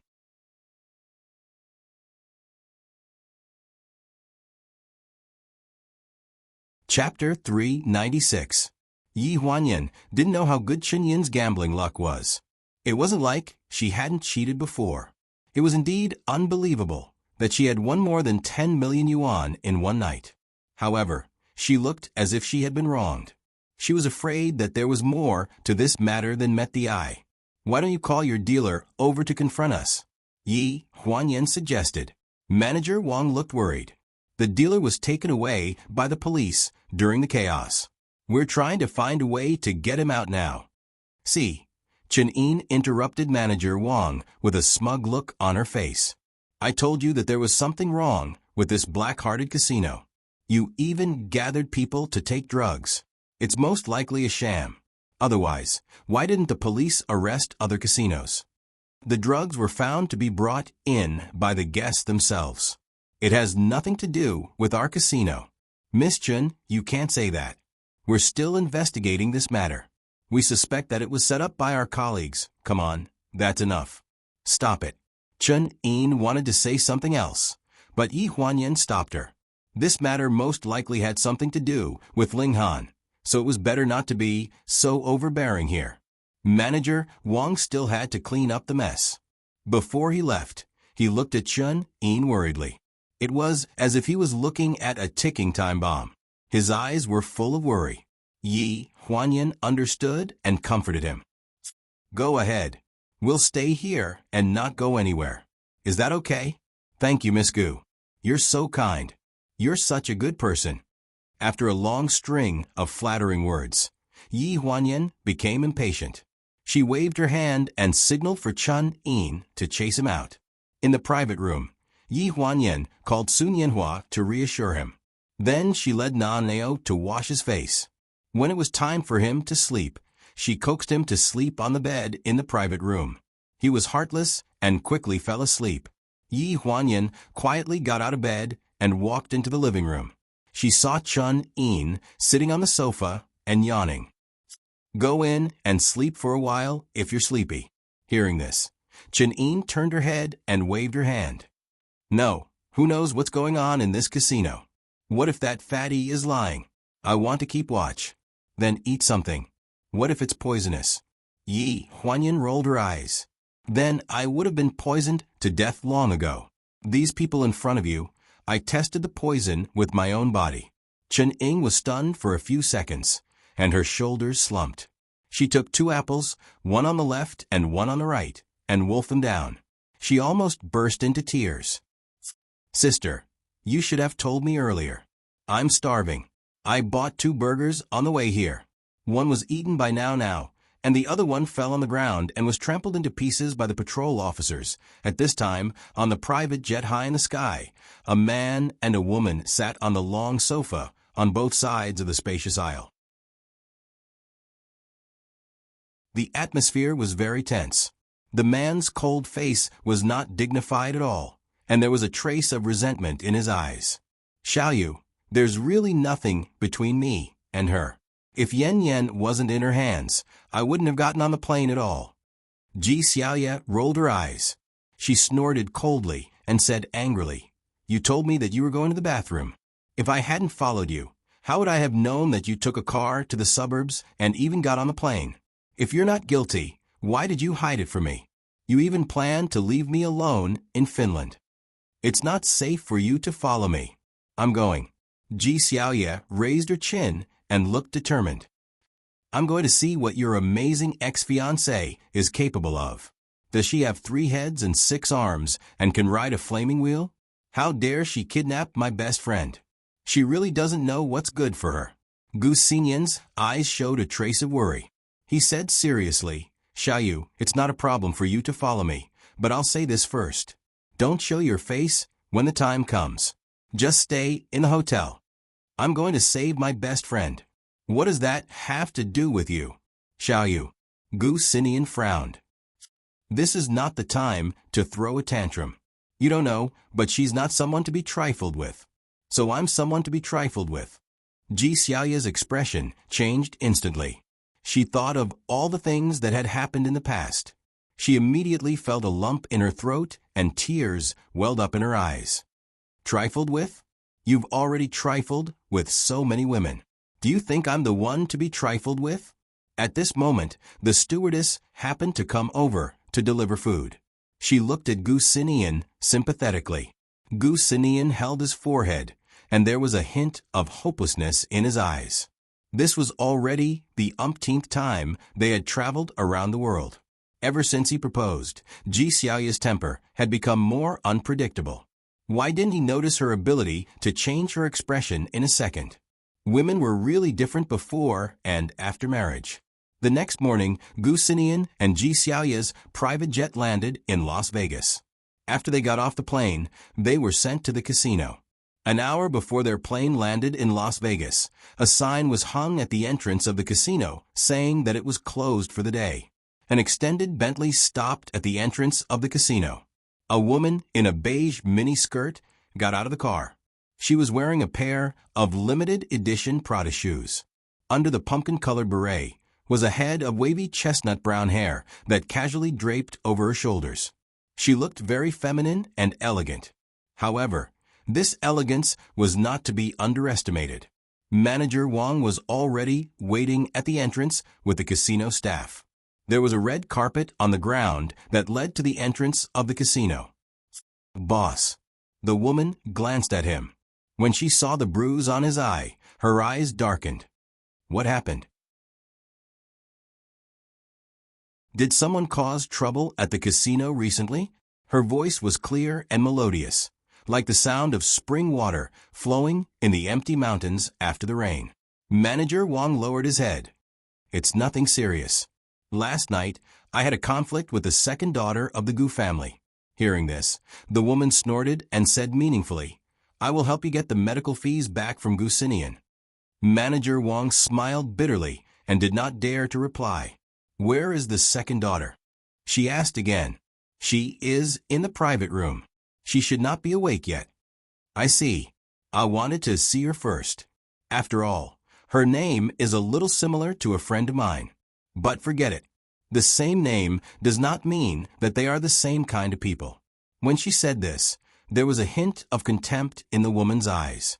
After saying this, the woman walked towards the entrance of the casino in her high heels. The elevator went straight to the 6th floor.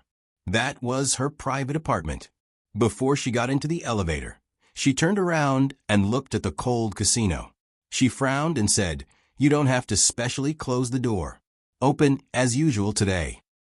Manager Wang hurriedly nodded in agreement. After he sent the boss off, he turned around and saw the door of the private room open. Chun-In was standing at the door, looking at him with a frown. Why are you all standing at the elevator door? Her voice made Manager Wang shudder. He immediately shivered and the fat on his body shook.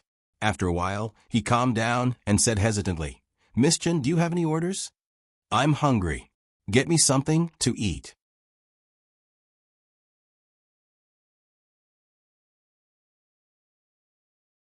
Chapter 397. When Yi Huanyan woke up, Manager Wang had already brought someone to deliver an exquisite breakfast. After Chun-In ate 2 steamed buns, she went to the bedroom and dragged Nan-Ao out, forcing him to wash up and eat breakfast. Nan-Ao, who was originally a spoiled brat, gave in to Chun-In, who was a violent person. Yi Huanyan took a sip of coffee, looked at Manager Wang, and asked, You just said that my brother is already here? Why didn't he come to see me? He just arrived. You haven't woken up yet, so he didn't want to disturb you. Right now, your brother is upstairs in our boss's private apartment, discussing something with our boss. Your boss's private apartment. Yi Huanyan's face darkened. What does your boss look like? Her figure is not bad, Chun-In said in a hurry, then hurriedly drank the preserved egg and lean meat porridge. You've seen her? Yi Huanyan looked at her in surprise. When I went out just now, I saw a figure at the entrance of the elevator. Judging from her figure, she is about the same as Sister Xiaoya, but in terms of height, the boss is obviously taller, so the possibility of rekindling old feelings is actually quite high. Really? A layer of worry appeared in Yi Huanyan's eyes. What if he's not good-looking? If she was really a peerless beauty, why didn't she win over Gu Sinian after pursuing him for 10 years? Chun-In pondered for a few seconds, then shook her head. I just saw her side profile, and I think she's quite good-looking. Why don't you take a picture? Don't you know what our boss looks like? Manager Wang's weak voice came from a side. The two of them looked at Manager Wang at the same time and said in unison, Of course. It's on Baidu. Manager Wang was frightened, and his face turned pale. Our boss is the daughter of the gambling king. 5 years ago, the gambling king passed away and officially inherited all the family business. She started to officially attend all kinds of events, so there are photos of her on the internet now. The gambling king, Fu Guqiang? Yi Huanyan asked with wide eyes. Manager Wang nodded. Nan-Ao, who was drinking milk with his head lowered, put down his cup and silently typed a search term on his tablet. Gambling King's daughter, which instantly appeared on Baidu by key. After a quick glance, he said seriously, If we're comparing looks, Godmother definitely has no chance. Yi Huanyan and Chun-In both turned to look at Nan-Ao in surprise. Chun-In snatched the tablet from him. Let me see what kind of monster it is. After snatching the tablet, Chun-Yin's face paled. Yi Huanyan saw that Chun-Yin's expression was not right. She became more and more confused and teased. What's wrong? Was he really a monster with 3 heads and 6 arms? Or is it that the fairy has stunned you? Chun-Yin's face paled as she stared blankly at the photo on the tablet. She blinked several times, then hesitantly turned the photo on the tablet in Yi Huanyan's direction. This person is Sister 4? The person in the photo was none other than Fu Yingxiang. In the apartment on the 6th floor of the casino, a waiter in a red vest led Gu Xinian upstairs and quietly pushed him back down. The door was not closed, and there was a faint orchid fragrance inside. Gu Xinian took a deep breath, pushed open the door, and walked in. Xiaoying closed the door. A clear voice came from the room. It came from the tea table in front of the floor-to-ceiling windows. The faintly discernible orchid fragrance was coming from this direction. A woman in plain clothes was sitting in front of the table brewing tea. Gu Xinian frowned and closed the door. Xiaoying, do you know who you've detained? Your sister. I know.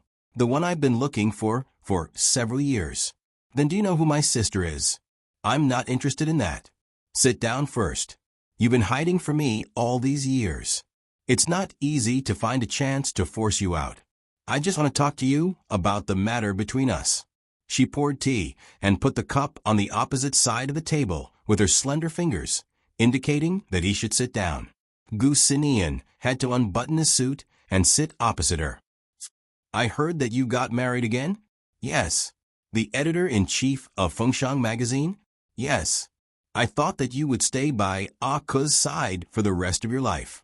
I didn't expect that both Gu Duo and I were wrong. Some people's hearts were not dead and would never love again. They just didn't love you anymore. Before I met her, I also thought that I would stay by Ku's side for the rest of my life. That sounds ironic. Can she accept it? Who are you asking about her? Your current wife or your sister in the past?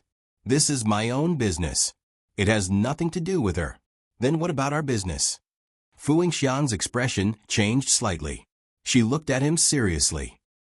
Don't you think that you owe me an explanation? I'm sorry. Gu Xinian frowned. I'm very sorry about what happened between us. But you have to let Yan Yan and her friend go. You said that you won't let me have anything against you in this life. If you do, you have to agree to my request. So do you think I'll let them go?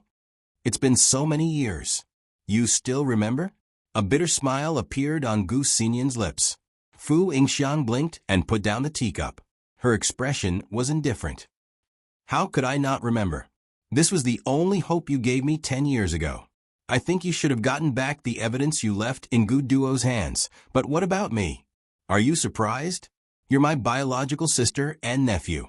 In exchange for a request of mine, you won't lose out.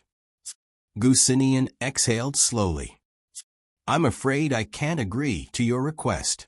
This information isn't mine. At most, it's my weakness. But this weakness is also yours. What do you mean? I don't think I've ever told you who was the one who delivered your address to Gu Qi in prison number 4.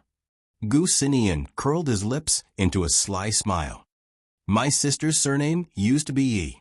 Fu Yingxiang's face turned pale. What did you say? At this moment, there was a knock on the door. Fu Yingxiang asked unhappily, What's the matter? Manager Wang's voice came from the door. Boss, Miss Gu is downstairs asking to see you. Miss Chun, who's with her, also wants to see you. She said that she knew you before. You see, Gu Xinian picked up his teacup, took a sip of tea, and said faintly, that Miss Chun is called Chun Yin. Before Yi Huanyan went, she was ranked 5th in prison number 4. Everyone called her Little Five. Fu Yingxiang's expression froze. She stared at Gu Xinian as if she had eaten a fly. All of her reserved calmness was gone. She frowned and her voice deepened. Why didn't you say so earlier? Gu Xinian raised his eyebrows. At this moment, he had already returned to his calm and collected appearance. I wanted to, but you didn't seem to give me the chance. Ever since he was informed that Yi Huanyan was detained in the casino, he had been unable to contact her. And the person she sent to pick him up said that he had arrived in Las Vegas. Naturally, there was plenty of time to communicate. Looking at Fu Yingxiang's pale face, Gu Xinian's eyes revealed an indescribable sense of pleasure. This was called going for wool and coming home shorn.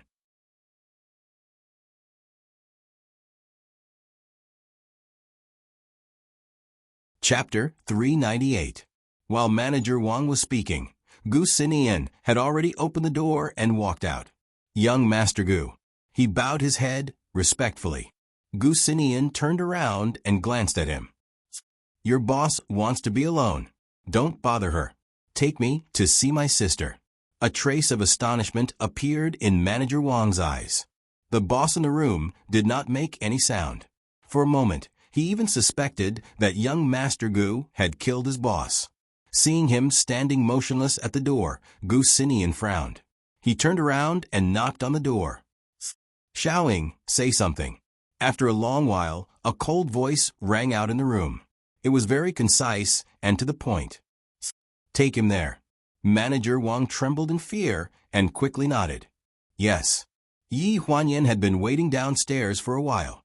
Manager Wang did not come down for a long time. If it were not for the two burly men guarding the elevator, she would have dragged Chen Yin and rushed in. Hey, what's wrong with you two? Don't you understand Chinese? Your boss is my fourth sister. Do you understand? Chen Yin waved her fist in front of a dark-skinned man who was 2 heads taller than her. He did not even bat an eyelid. After all, knowing that this was Fu Yingxiang's place, the two of them were too embarrassed to fight. Instead, they were afraid of the slightest thing. The elevator slowly descended. After the door opened with a ding, Gu Xinian walked out with Manager Wang behind him. There was no need for Manager Wang to take him there. Yi Huanyan was standing at the elevator entrance waiting for him. When she saw Gu Xinian, Yi Huanyan quickly looked behind him. Brother, where's sistering? Gu Xinian raised his eyebrows. She said she brought you a gift, so she'll come down later. She knows it's me. Yi Huanyan widened her eyes. Then why? I want to play a joke with you. Gu Xinian's lips curved into a teasing smile. They had lunch at the casino restaurant. Yi Huanyan and Chen Yin were lucky enough to see Fu Yingxiang before lunch. They were led by Manager Wang to her apartment. When she saw Yi Huanyan, Fu Yingxiang was stunned. Even though Gu Xinian had told her that Yi Huanyan had undergone plastic surgery, she was still shocked by such a drastic change. Chen Yin was so excited that she pounced on her and gave her a hug. Fourth elder sister, you haven't contacted us all these years. If we didn't come here, would we have never seen you again? Fu Yingxiang explained, after I was released from prison, I spent the first 2 years dealing with my father's funeral. There were many things going on at home, and I had enemies chasing after me. How would I dare to look for you? Any random person would become her weakness. That year, when Gucci heard from Yi Huanyan that Fu Yingxiang was in prison number 4, he brought her out of prison as quickly as possible and sent her back to Las Vegas. The members of the Fu family were waiting for her in Las Vegas to take charge of the situation. She had inherited the family business, but she still did not dare to appear in public. There were many people under her father's command who wanted to kill her and usurp the throne. They gradually eliminated some of them and waited for 2 years before officially announcing that she had inherited the family business. Have a seat. Fu Yingxiang was at a loss of what to do. After all, the person who had been captured was her savior and a good friend of hers. She had always felt guilty towards Yi Huanyan because of this. So you are the daughter of the gambling king. No wonder big sister always told me not to worry about you. Chen Yin said a lot of things, and the atmosphere was much more relaxed than it was at the beginning. Actually, from the moment they entered the room, Yi Huanyan could tell that Fu Yingxiang had misunderstood this matter from the uneasy expression on her face. She probably did not know that she had been arrested. Gu Xinian's words just now were just a cover for her. After chatting for a while, Fu Yingxiang unhappily called Manager Wang over when the matter of cheating at the casino was brought up. Go and ask Li Side to come back. Tell him what happened last night. Was he the one who cheated, or was it someone else? How can you believe someone like him? Manager Wang was so scared that he broke out in cold sweat. He quickly apologized. I'll go now. Chen Yin immediately jumped up from the sofa. I'll go with you. With that said, she followed Manager Wang out of the apartment. Only Yi Huanyan and Fu Yingxiang were left in the room. They sat opposite each other for a long time. The tea in front of them was a little cold. Fu Yingxiang's voice was a little dry, and she looked very embarrassed, Yen Yen, I'm sorry. If I knew it was you, I wouldn't. There's nothing to be sorry about. Your subordinates are actually quite good to us. Yi Huanyan shrugged indifferently. What I'm more curious about is that when you told me in prison that you had a fiancé, if this person was not Gucci, then you were actually talking about my brother, right? Speaking of this, Fu Yingxiang's face turned red. What fiancé? It was just my wishful thinking. You and my brother. Let's not talk about him. I've already given up on him. Fu Yingxiang suddenly raised her head and held her hand. Let's just say that we're not fated to be together. I didn't do what I did this morning, so I owe you another one. Seeing that she was so serious, Yi Huanyan felt embarrassed. We're sisters. What's the point of owing each other a favor? That's another matter. Yi Huanyan frowned. After thinking for a few seconds, she sat up straight and said, How about this? I'll ask you a question. It's a question that has been bothering me for a long time. If you tell me, then we'll be even, okay? Fu Yingxiang nodded solemnly. Ask away. About 10 years ago, when my ex-sister-in-law and my brother's child had just died, my brother didn't eat or drink at home, right? What method did you use to make him start eating? Hearing this, Fu Yingxiang's face stiffened, and she said embarrassedly, Why do you ask this question? Manager Wang insisted that you beat my brother to the ground, and then used nunchucks to strangle his neck to force him to eat. I don't think that's possible, little Wang. Fu Yingxiang gritted her teeth when she said these two words. A certain manager on duty downstairs sneezed several times at this time, and his eyelids twitched. I bet 1,000 yuan with him, and your answer is related to my money. Fu Yingxiang's face stiffened, as if she had been silently preparing in her heart for a long time. Then she took a deep breath and asked, Do you really want to know? Of course, how could it be fake? Okay, she slowly exhaled a mouthful of turbid air, trying to make her tone calm, as if nothing had happened, but her voice was still a bit lower. In fact, it's nothing. At that time, he was lying in the room, half dead, and I injected him with nutrient solution for several days. He refused to eat, so I gave him injections. His hands and feet were full of needle holes. Later, he couldn't take it anymore, so he could only eat. That's it? Fu Yingxiang lowered her head and stammered. Also, I told him that if he didn't eat, I would give him an injection of aphrodisiac. Yi Huanyan held back for a while, then suddenly burst out laughing. She laughed until tears came out. The truth of the aphrodisiac was really shocking. It was unbelievable that Fu Yingxiang, who usually looked very classical, had such a passionate and unrestrained side.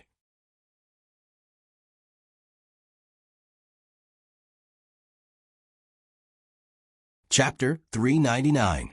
At lunchtime, a group of people sat at a long table covered with a white tablecloth in the restaurant of the casino's box.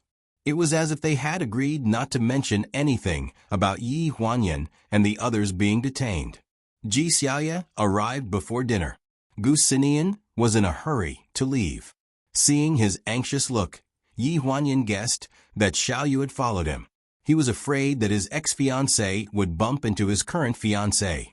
Yi Huanyan knew Ji Xiaoya very well. Since she was already here, if she didn't see Fu Yingxiang, there would be a thorn in her heart. If this thorn was brought back to China, she was afraid that her marriage with her brother would be fraught with difficulties. After a long time, the people around her would be in trouble. She decided to call Ji Xiaoya without telling Gu Sinian. When she called, she found out that she was indeed in Las Vegas. Gu Sinian arranged a hotel for her and gave her his card. This directly led to Ji Xiaoya, a shopaholic, shopping in the mall the whole morning. The things she bought filled half of the mall's floor. When Yi Huanyan called, she was directing the mall's security guards to move things into the car. These things were not checked in, so there was no way she could take them with her. When Ji Xiaoya heard that she was going to eat with her ex-deskmate, she only threw a sentence over the phone. Your lunch will start later. I'll go to the nearest beauty salon first. When Ji Xiaoya arrived at noon, the casino's corridor almost became her personal runway. She was wearing a little black dress with fluttering black feathers. The design of the dress revealed her slender swan neck. Her face was meticulously done with makeup. It could be said that she was in a very good state. After holding Gu Xinyan's hand and walking into the restaurant, she raised her chin and looked around. Then, her gaze landed on Fu Yingxiang. There were only 3 women present. Other than Yi Huanyan and Chen Yin, the remaining woman was naturally Fu Yingxiang. Over the phone, Yi Huanyan had told her about how the flood had washed away the Dragon King Temple. Therefore, she knew that Fu Yingxiang was Yi Huanyan's sister who had gone through thick and thin together in prison. Therefore, she was prepared to be magnanimous before she came. However, when their eyes met, she still couldn't restrain her emotions. His face fell instantly. "Hello, I am Fu Yingxiang." Ji Xiaoya held onto Gu Xinyan's arm with a stiff expression.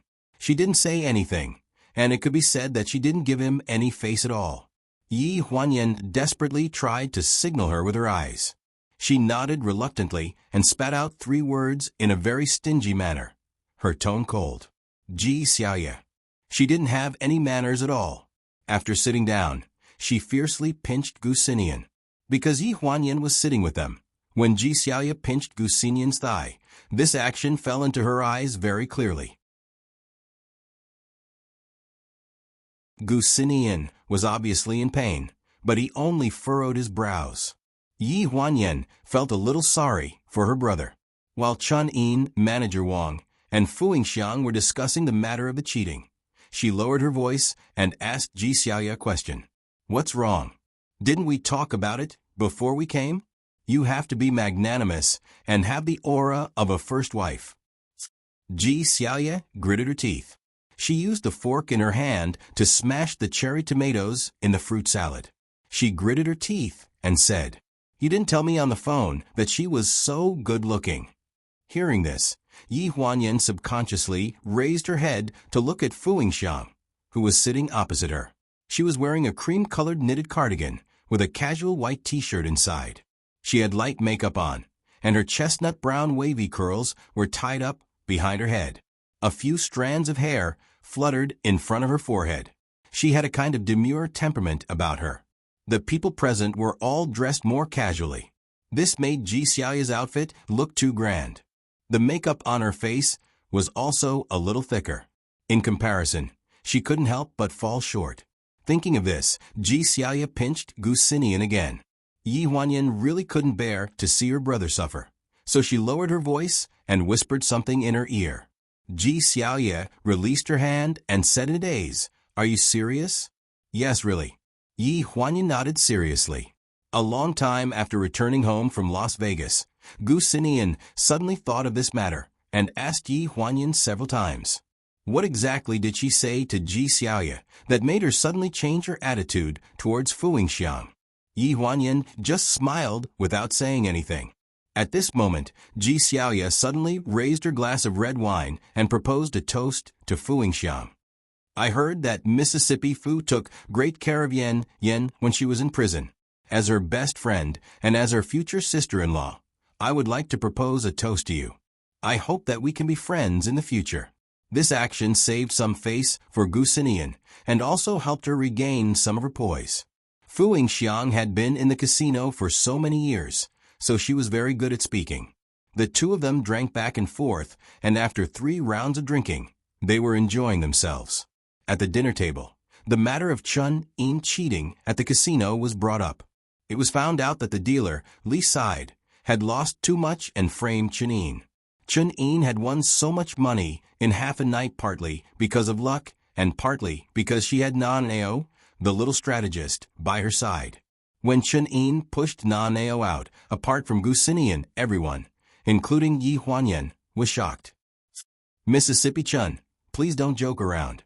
No matter how talented your young master is, he can't be so successful at the gambling table, right? This is a place where luck is a factor." Because Manager Wang had taken 2 punches from Chen Yin for nothing, Fu Yingxiang made an exception and called him over to eat at the same table. But from Yi Huanyan's point of view, this was not a good reward for Manager Wang. During the entire meal, Fu Yingxiang would occasionally glare at him and rebuke him, making him tremble in fear as if he was treading on thin ice. This was completely a personal vengeance, and he did not know how he had offended his own boss. You all don't believe me? Chun-In looked around and did not find a satisfied expression on anyone's face. She suddenly became anxious. "Nan-Ao, let's show them what we can do." Saying this, she turned to a big man behind her and shouted, "Bring over a dice cup, 3 dice." That big man clearly did not understand what she said and looked at her blankly. Fu Yingxiang repeated it in English. Only then did the big man run away as if he had been enlightened. Not long after, a dice cup was brought to the table. Chun-In held the dice cup and raised her eyebrows. "So that no one will accuse me of cheating again. Who wants to shake it?" "I'll do it," Manager Wang volunteered. Before shaking the dice, Fu Yingxiang asked, "Are you guys guessing the number of points or the size of the dice?" Chun-In did not even look at Nan-Ao and directly said, "The number of points and the size of the dice is child's play, and it's just guessing the size of the dice. You won't believe that I won so much money." In a casino, the more difficult the game was, the higher the chances of winning and losing. Chun-In was able to win more than 10 million in just 2 hours. She definitely didn't win it just by sitting at the simplest dice table in the entire casino.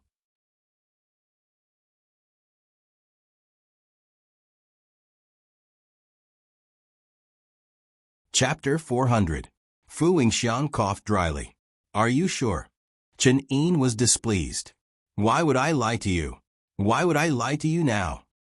Chun-In panicked when she realized that no one supported her. Ji Xiaoya chimed in. "My godson is a child prodigy. I believe that he has the ability to do so. Miss Fu, you don't have to jump to conclusions so quickly." Fu Yingxiang's expression did not change despite being reprimanded by Ji Xiaoya. She merely smiled faintly before she turned to look at Manager Wang and signaled for him to roll the dice. The dice clinked against each other in the dice cup. Yi Huanyan was sitting closest to Nan-Ao. She realized that her son had closed his eyes and was mumbling something, but she could not hear him clearly. With a clang, Manager Wang slammed the dice cup on the table and slowly moved it forward. The dining table instantly quieted down. Not a single sound could be heard. "How many? 2, 4, 6. Nan-Ao opened his eyes. His voice was tender, but his gaze was so firm that he did not seem to be someone his age. Manager Wang lifted the dice cup nonchalantly. Everyone looked at each other when they saw the numbers of the 3 dice in the cup. Other than Gu Sinian, everyone else had a look of disbelief on their faces. Again, Manager Wang seemed to have never heard of this before. He did not wait for anyone to react before he hurriedly rolled the dice again. "How many? 1, 3, 6. He lifted the dice cup, and it was exactly the same. Again. "How many? 2, 4, 5. He lifted the dice cup, and it was exactly the same. He repeated the same thing more than 10 times, but he did not miss a single time. Manager Wang was sweating profusely as though he had just run a marathon. He stared blankly at Nan-Ao. "Luckily, we wronged Miss Chen last night. If we had allowed them to continue playing, they would have won the entire casino." Nan-Ao was holding a wooden spoon as he dug into the mashed potatoes in front of him. He looked nonchalant as he spoke in a childish voice. "Isn't it just good hearing? What's the big deal? Don't make such a fuss." His childish voice was accompanied by the expression of a little adult, but his hands were clumsily digging for mashed potatoes. This scene made everyone laugh heartily. After the meal, everyone left the casino. Gu Sinian accompanied Ji Xiaoya back to the hotel. Chun-In also left with Nan-Ao. Before leaving, Yi Huanyan hugged Fu Yingxiang and winked slyly. "You're really not coming with me? I still have some things to do this time. I'll definitely look for you when I'm done. If I didn't have a scene at the theater tomorrow, I would have stayed here with you tonight. There's plenty of time. Now that I've broken the ice with your brother, your Four Seasons Villa should release me in the future, right?" Fu Yingxiang was talking about 9 years ago. After she was angered by Gu Duo and left, the entire Four Seasons Villa had maintained a state of alert against her and forbade her from entering. "Of course, you're welcome at any time. You're my 4th sister." Fu Yingxiang sent her out of the casino. After the waiter opened the car door, she held the door and looked at Yi Huanyan in the car. Her eyes suddenly dimmed. Say, if the person in the villa back then wasn't Gu Duo, but you, would Xin Yan and I still have a chance? Fourth sister. Yi Huanyan didn't know how to comfort her. Fu Yingxiang suddenly smiled. Forget it. Some people are destined to have deep love but shallow fate. After saying this, she closed the car door and waved at Yi Huanyan through the window as she watched her leave. Fate was something that couldn't be explained clearly. More than 10 years ago, Gu Sinian promised to marry her when he came back from South America, but a year later, he brought back a woman named Su Ku. 9 years ago, she pulled her suitcase and shamelessly moved into his house despite her father's objections. She ate and lived with him for half a year and accompanied him through the lowest point of his life. At that time, he said that he would consider her after he got his child's ashes from Gu Duo. It was just a weakness in front of Gu Duo, and it became an excellent excuse to reject her. She treated this excuse as a promise and kept it for nearly 10 years. Then he held another woman's hand and told her again that he was going to get married. Hello? I'm Fu Yingxiang. Yes, what's the matter? Don't get me wrong. I just want to ask you, other than taking photos, did Yan Yan come to Las Vegas for her ex-husband's wedding? I heard that it's going to be held in a church in the suburbs this week with Gu Duo. What's wrong? Are you going to interfere? Don't say it as if it has nothing to do with you. Gu Duo won't be willing to marry someone else. And even if she's willing, that person can't be Yan Yan's ex-husband. You should know this better than I do. I know. Then, what do you plan to do? There was silence on the other end of the phone. After a while, Fu Yingxiang sighed. Don't worry about it. You don't have to worry about it. I'll take care of it. Consider it as me owing you and your sister a favor. Consider it my wedding gift to you. She wasn't a person who made promises easily. She valued her promises more than anything else. So she would definitely do what she promised. Gu Xinyan's deep voice came from the other end of the phone. It was very solemn. Thank you. It was late at night, and the moon was high in the sky outside the window. Fu Yingxiang couldn't help but think of those nights when she looked at the moon with him on the balcony 9 years ago at the Four Seasons Villa. Sinian, if I changed the request that I was going to use to threaten you this morning into a question, would you agree? Her voice was a little sad, and he couldn't bear to refuse. Ask. This question is actually very vulgar. Don't mind it. Okay, if it was Ji Xiaoya now, and I was in the same situation 9 years ago, would you let her go? 9 years ago, it was when she was closest to Gu Sinian. She once thought that after spending those days with him, it would be a lifetime. There was a long silence on the other end of the phone. When he spoke again, his voice was very difficult. Sorry. This answer seemed to have nothing to do with the question, but she understood the meaning of these 2 words better than anyone else. Sorry, if it was her, I wouldn't let her go. 9 years ago, she lived in the Four Seasons Villa's Nanyuan and accompanied Gu Sinian every day. After half a year, his sister, who had admired him for many years, felt threatened, so she used a set of ashes to threaten her to leave the villa. In her eyes, death was like a light going out. All of this was meaningless. However, in Gu Xinyan's eyes, it was the belief of Gu Duo's hometown. A dead person should be buried in the ground. A broken body could not be reincarnated. So he tacitly agreed that Gu Duo let her go. She used to think that no woman could compare to Su Ku. Her love for him was only second to this dead woman and his child. But she was wrong. The word sorry made her finally realize that that love was just her imagination. 9 years ago, Gu Sinian just needed a woman's warm companionship, and she happened to appear and accompany him for a period of time. During that time, she thought that the gentleness had nothing to do with love. It was all an illusion. You have nothing to be sorry for. In fact, you were willing to take such a big risk to save me 5 years ago. We're even. 9 years ago, she used the life-saving grace 5 years ago as a reward. Since then, they didn't owe each other anything. After hanging up the phone, Fu Yingxiang leaned against the soft cushion of the bay window and looked at the bustling streets of Las Vegas. Her heart became more and more lonely and empty. The night was dark and tears were flowing.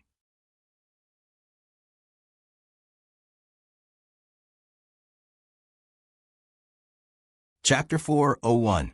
In Las Vegas, in front of the floor-to-ceiling window of the penthouse suite of a five-star hotel, a woman in a pink bathrobe walked to the man with a glass of red wine. "Want a drink?"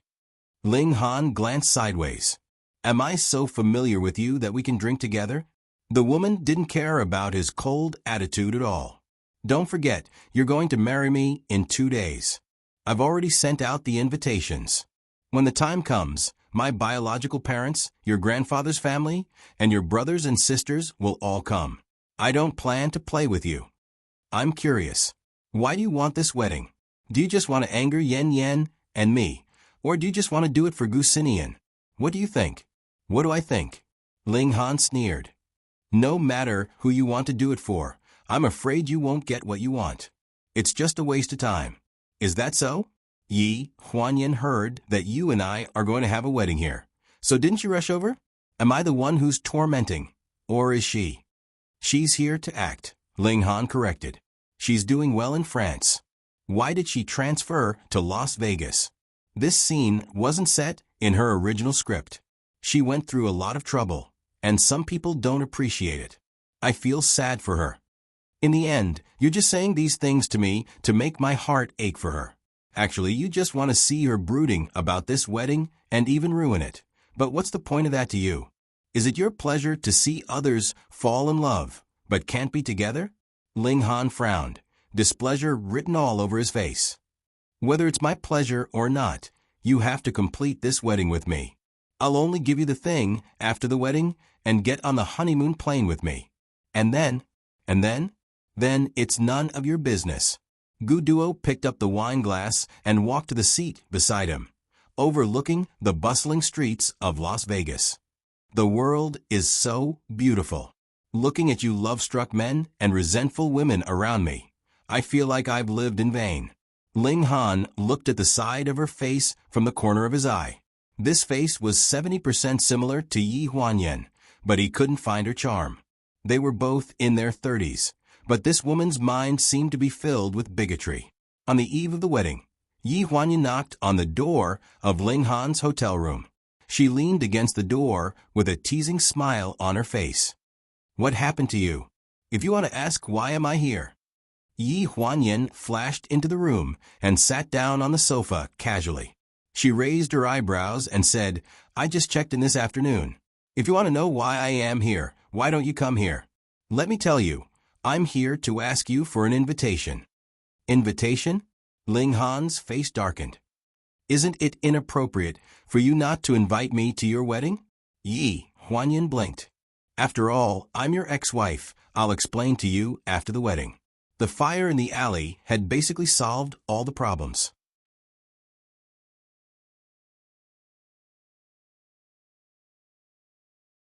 He missed the Yi Huanyan who loved him deeply and left no room for negotiation no matter how many embarrassing things he did to her. But he knew that even if he spent a lifetime with her, he wouldn't be able to find her again. Ling Han couldn't hold his liquor well.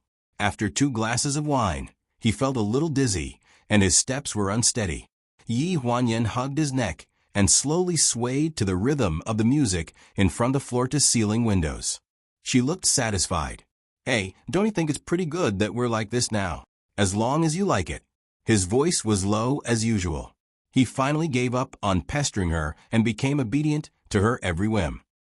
"My 4th sister said to leave the ashes to her. Don't go. Yen Yen, do you want to remarry me?" he suddenly asked. As he spoke, Yi Huanyan felt a force around her waist. He wrapped his arms around her waist and lifted her to his chest. She smelled the fragrance of the red wine and the faint smell of tobacco on his body. It was intoxicating. Yi Huanyan frowned. Her voice was a little soft. "There shouldn't be any difference whether we get married or not, right? I can give you a grand wedding. It's 100 times, 1,000 times grander. All my relatives and friends will acknowledge your existence. Is that okay?" "Actually, there's no need for that. Ling Han, we're doing very well right now." Yi Huanyan lowered her eyes. She was worried. Actually, to her, marriage wasn't just about her. She also had to consider Nano.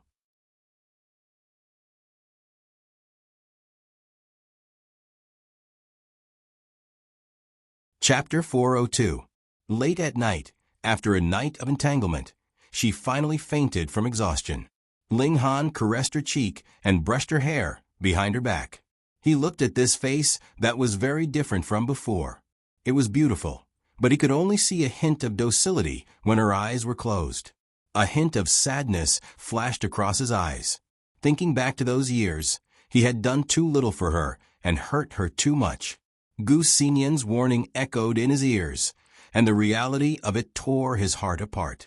He had once felt that she and her mother owed him. Jiang Milan had ruined Wen Qingwan, his family, and the person who loved him the most in this world. Before he could find the culprit to collect his debt, he found that the culprit had already gone deep into the ground and turned into a pile of dust. So he naturally thought that his mother's debt would be repaid by her daughter. Naturally, he was paranoid and blamed all the fault on Yi Huanyan. But later on, he gradually realized that she did not know about those things. Later on, he found out that she was not even Jiang Milan's daughter. So 5 years ago, he was full of resentment and revenge, but now it seemed like a joke. He felt guilty, and when he wanted to make up for it, he found that he could do nothing. She was reborn. She had an illustrious family background. She had parents and brothers who doted on her. She had a group of friends. Her career was thriving, and she even had a child. She did not need him, or rather, she only needed him occasionally. It was a biological need. No one in this world was more qualified than her to say that she did not need to get married. Marriage was a shackle and a burden to her. She was used to a life of freedom, so why bother? And there was not much he could do. So since there was something in front of him that he could do, how could he not do it? At least it could exchange for a little peace of mind. His hand brushed across the smooth lines of her back, causing her to tremble. She slowly opened her eyes and muttered, Okay, I don't want to. I'm sleepy." He originally didn't have this intention, but after being disturbed by her obedient and coquettish tone, he immediately felt the strangeness in his body. He flipped over, lifted her up by the waist, and bent down to enter her. Yi Huanyan was attacked in her sleep. She couldn't help but groan in pain. She waved her hand behind her in dissatisfaction. "Don't." The alcohol hadn't passed yet, so her words were still coquettish. There was a sense of laziness and drowsiness. That slap didn't land on Ling Han's restless hands, but on her own perky buttocks instead, causing her to cry out in alarm. Like a frightened little beast, a certain part of her body shrunk. Ling Han let out a muffled groan from being squeezed. He almost couldn't help but end it early. She was perked up high, and there were fingerprints on her buttocks, which gradually turned pink. His eyes also gradually turned red with a pink luster, and he couldn't help but speed up his movements. The big bed creaked as it moved. Yi Huanyan propped her arms on the pillow, feeling the high frequency of friction behind her. She let out a mesmerizing and hoarse moan with his movements. Ling Han sped up while calling her name. His voice was hoarse and seductive. "Yen Yen." Yen Yen, Yi Huanyan was drunk and sleepy. She let him torment her, rubbing and pinching her. Her mind was clear for a moment, then in a daze. After a night of indulgence, it was already dawn when she woke up, and there was no one beside her. Her smooth and fair arms reached out from under the blanket to feel for the phone at the bedside. She lazily glanced at the time, then in the next second, she rolled out of bed. Damn it, Yi Huanyan got up and washed up as quickly as possible, then rushed to the wedding venue. The hotel was booked very close to the church in the suburbs for the convenience of traveling to and from the wedding. According to the wedding procedures, the bride and groom would go directly to the airport for their honeymoon after the wedding and would not return to the hotel. Therefore, Yi Huanyan felt that she really deserved to die for oversleeping today. On the way, she thought about how she had accidentally run to Ling Han's door last night, and her face turned red. In the church, Ling Han did not take this wedding seriously, so there were only a few symbolic relatives and friends here. But there were ridiculously many people on Gu Duo's side. Except for the members of the Gu family, who were not present. Her cousins from the main family filled the church. In the dressing room, Gu Duo's biological mother, Wen Lan, was directing a few stylists to tidy up her wedding dress. Her eyes were red. "Why are you crying? It's a good day." The one who spoke next to her was Gu Duo's biological father, who was in his early 50s. He was wearing a well-ironed suit, but he kept frowning and looked very rigid and serious.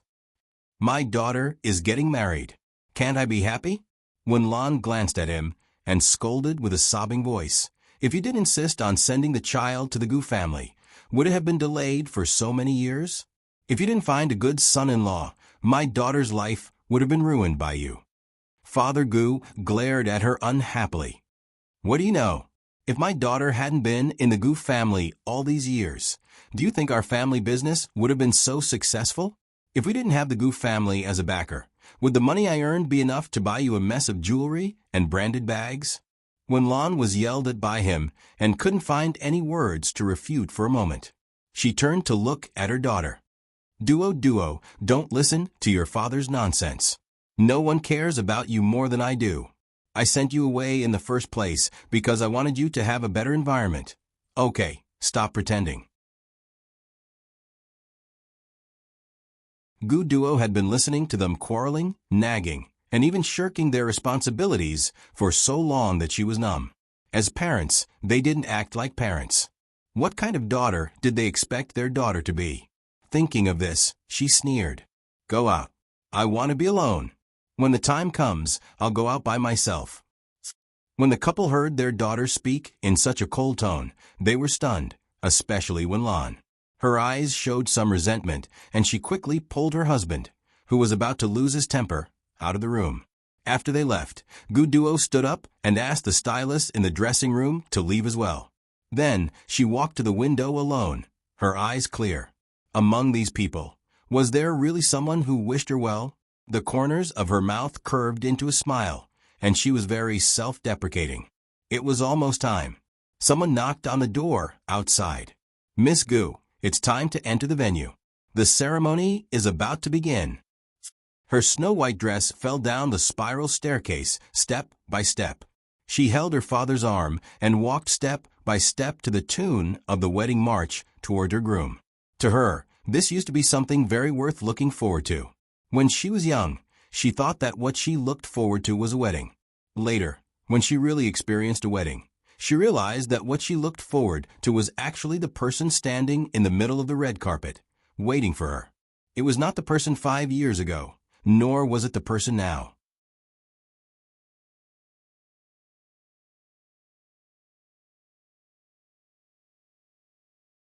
Chapter 403. I'll leave my daughter to you. Treat her well or else. All right, let's go. His hasty exhortation was interrupted by Gu Duo's glare and impatient words. She held Ling Han's arm and walked towards the end of the red carpet, in the direction of the pastor. Ling Han couldn't help but frown when he thought of the father and daughter's attitude just now. Yi Huanyan doesn't really care about you. No one came. Gu Duo's voice came from beside him, sounding a little irritated. Ling Han suddenly had a thought in his mind. He originally guessed that Gu Duo wanted a perfect wedding, but at this moment, he felt that no one was more anxious than her to ruin this wedding. No one came. This wasn't directed at Yi Huanyan. To put it bluntly, Yi Huanyan was a shield. She really hoped that Gu Xinian would come. Ling Han curled his lips.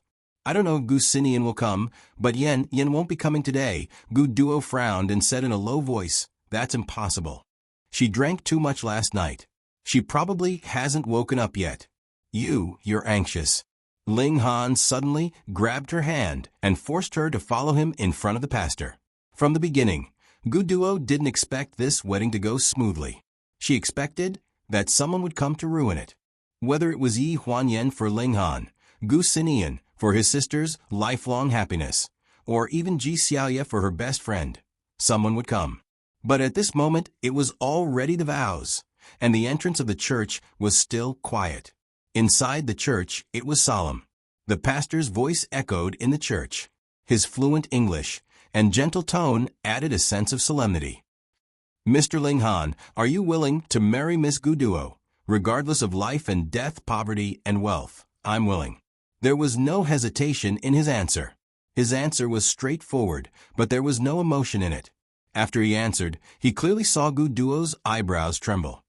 Miss Gu Duo, may I ask? After the priest finished asking, all eyes fell on Gu Duo.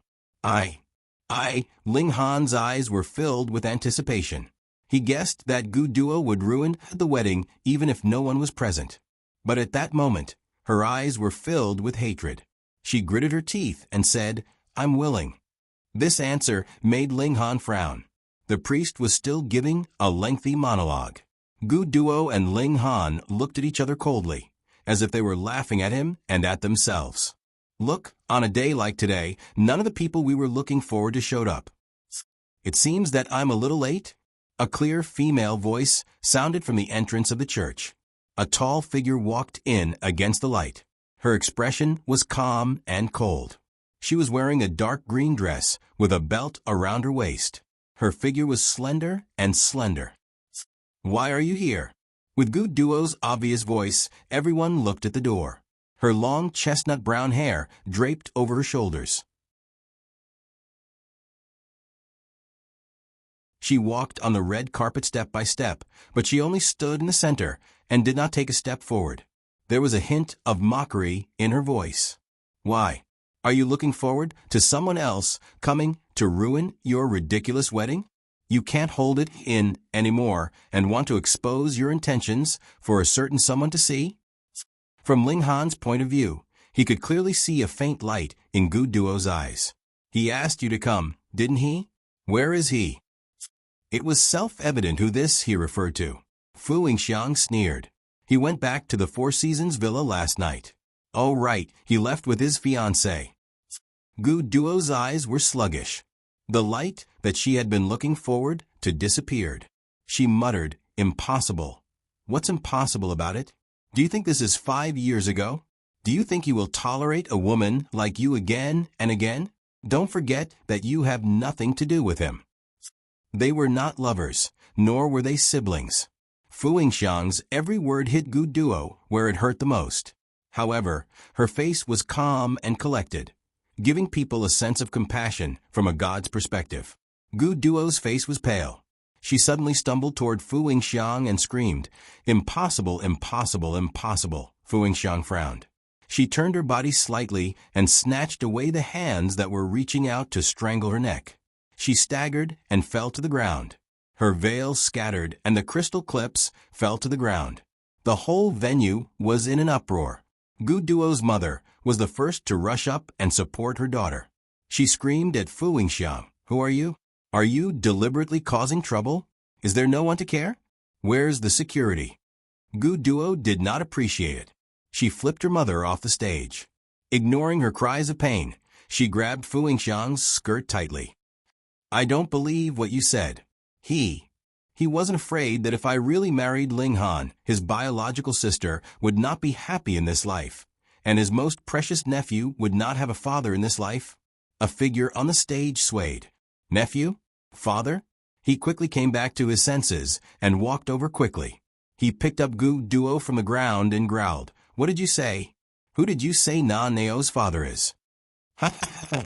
Gu Duo's shoulders were held tightly by Ling Han. She let out a maniacal laugh, which became more and more shrill. Ha ha ha, you still don't know? Ha ha ha. Fu Yingxiang looked at Ling Han, whose eyes were red. She frowned and pulled him up. I'll take care of things here. You go and look for Yan Yan. Ling Han came back to his senses and looked at her suspiciously. Fu Yingxiang raised her eyebrows. You don't believe me? How could she not believe it? Even if Yi Huanyan and Gu Xinian were present, they might not be able to do such a thing. The scene was already in chaos. Gu Duo's parents originally wanted to come up and ask about the situation, but they were all restrained by Fu Yingxiang's people. Later, for some unknown reason, the two of them started to fight below the stage. One tried to stop the fight, and the other tried to stir up trouble. The scene was chaotic. Seeing this scene, Ling Han made up his mind. He took off the white bridegroom's brooch on his collar, got up, and ran out of the door. In this chaos, Fu Yingxiang was like a lotus flower that grew out of the mud. She calmly squatted in front of Gu Duo and looked at her condescendingly. I know what you're thinking. Just like 5 years ago, you're waiting for him to come and take you away from the wedding, right? This time, you're much more prepared than last time. You know that the ashes are no threat to him now. So you want to use Ling Han? He can't not come. Then look at what this is. Fu Yingxiang raised her mobile phone, and a photo came into Gu Duo's eyes. It was a photo of Ji Xiaoya and Gu Sinian at the airport yesterday evening. The caption read, "Two people on a trip around the world. There was a small problem on the way, but now we're on the road again. Mauritius, we're coming." Gu Duo had never seen Gu Sinian smile so gently.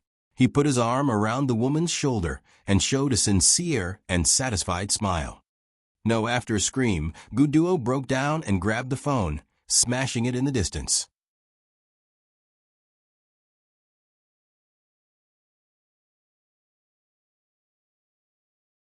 Chapter 404.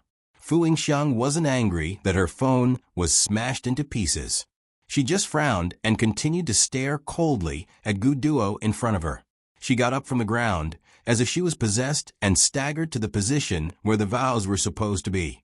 After looking around, she grabbed her distant cousin, who was supposed to be her bridesmaid, and asked, "Where's the box?" The girl was obviously frightened and pointed to the ground with a trembling finger.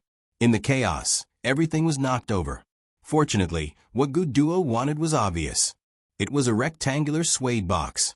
She didn't care about the cumbersome layers of the wedding dress. She squatted down to pick up the box and hugged it in her arms. Her eyes were full of panic. "Where's the phone?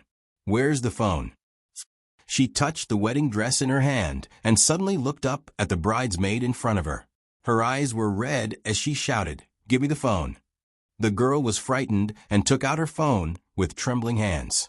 Before she could hand it to her, it was snatched away. Gu Duo climbed onto the stage and dialed a familiar number. "What are you doing?" Fu Yingxiang approached step by step. "Stand there and don't move. I'm going to call him," Gu Duo suddenly shouted and stopped Fu Yingxiang in her tracks. Her eyes were filled with certainty. "He'll definitely come. He loves Suka so much. How can he bear to let that child die without a complete corpse?" Fu Yingxiang looked at the rectangular box in her hand and said faintly, "For so many years, you thought that holding that child's ashes in your hand was equivalent to holding his life. You used it on me 9 years ago, and you succeeded. You thought it was omnipotent. Have you never thought that he would actually fall in love with someone else in this life?" At this time, Fu Yingxiang's people had already cleared all the guests out. The church, which had been bustling with noise a second ago, was now as quiet as a dilapidated castle from the last century. It was eerie and eerie. "Sorry, the number you have dialed is currently unavailable." The busy tone was faint, very appropriate for the occasion. After a series of violent smashing sounds, both the phone and the box were smashed to pieces. The figure in the white dress let out a heart-wrenching cry that reverberated throughout the church. Fu Yingxiang was suddenly moved. She admitted that she had loved Gu Sinian for many years. Her whole heart was tied to him, and she could never forget him. However, when it came to love someone so deeply and madly, even Su Quebec then couldn't compare to this woman in front of him. She risked universal condemnation.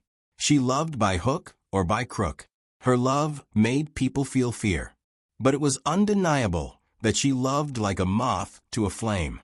"Actually, even if he comes today, what can you do?" Fu Yingxiang's voice relaxed. Her eyes full of pity fell on Gu Duo. Gu Duo fell to the ground. Her eyes were a little hollow.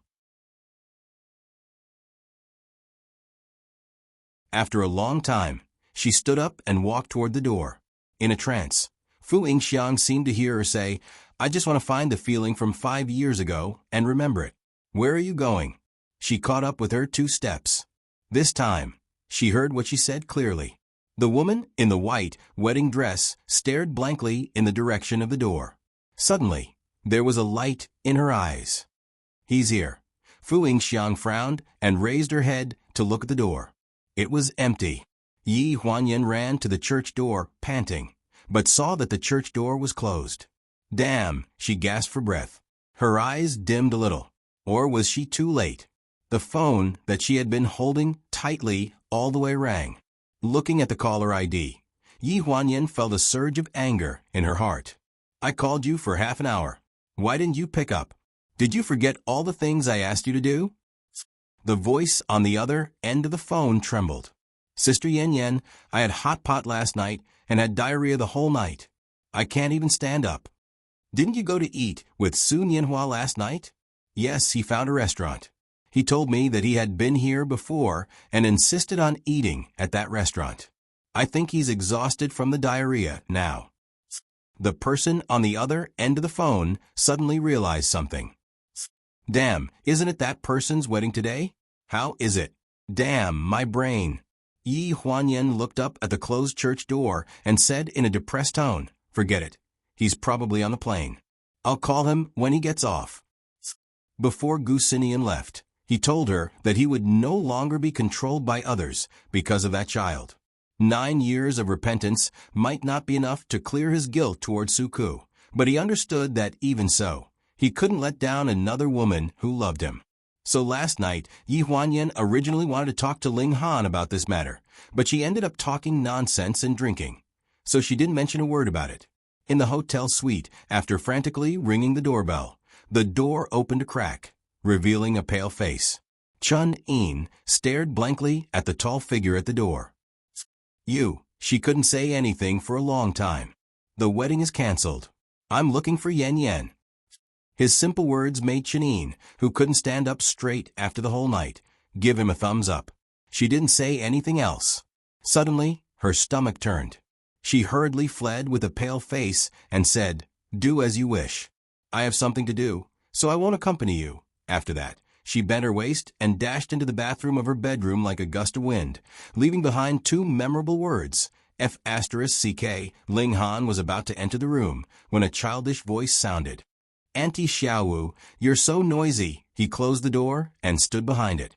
His eyes met with the small figure in pink pajamas in front of the master bedroom door, and the atmosphere suddenly became a little strange. Nan Neo saw that his gaze was strange, so he frowned and crossed his arms like an adult. Why are you looking at me like that? This question made Ling Han feel resentful. He pointed at the sofa guiltily and asked tentatively, Can I wait here for your mother to come back? Nan Neo stared at him for a few seconds, as if he had seen a ghost, then shrugged. Up to you. In the past, he was always so arrogant. What was wrong with him today? After saying this, Nan Neo walked to the dining table in the small living room and climbed up the chair with ease. He then reached out and pressed half of his body on the table to reach the kettle in the middle of the table to pour tea. A large hand scooped up the kettle and poured a cup of water in front of him. Do you want to drink water? Nan Neo looked at the cup in front of him, then looked up at the man holding the kettle across the table. His expression was very unnatural. He frowned and said, Didn't you pour it all out? Nan Neo thought to himself. According to the previous few interactions, this man would definitely be at loggerheads with him. However, at this moment, it was as if he had seen a ghost. He was actually looking at him with a smile.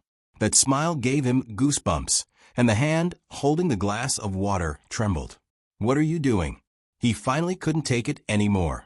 He put down the cup heavily and stared coldly at Ling Han, his pink little face full of vigilance.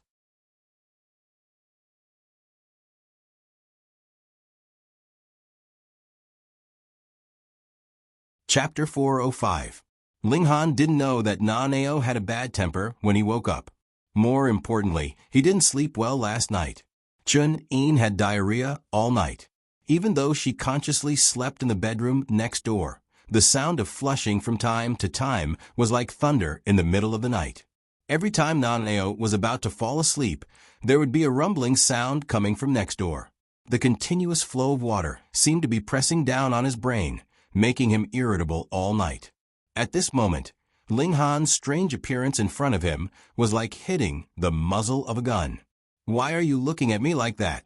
Nan Neo glared at him, his attitude very unfriendly. Ling Han had experienced his son's temper several times, so he wasn't too surprised by his temper.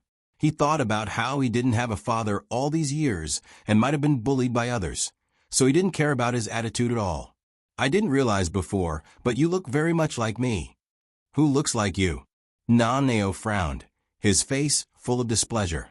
"Kid, did I not ask you before who your father is?"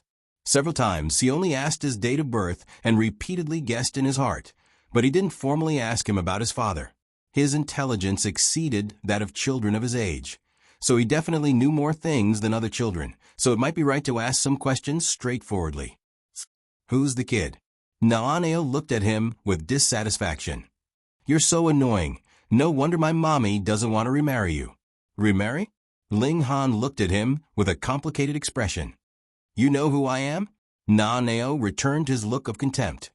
"Weren't you just trying to ask me who my father is?" Ling Han was delighted, and his eyes revealed some light. "You know me, Yin Yin told you." "What else did she say?" "You. Is it worth being so happy?" Naaneo shifted his gaze 2 inches away and muttered, "To me, you're not even as important as Auntie Xiaowu, whom I've just met.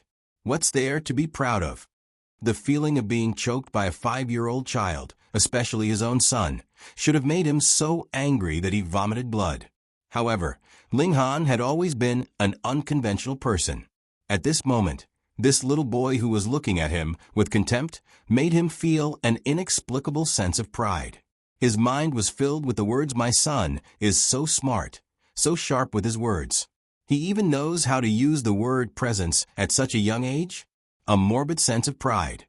Naaneo looked at him with disdain and muttered, "Are you done yet?"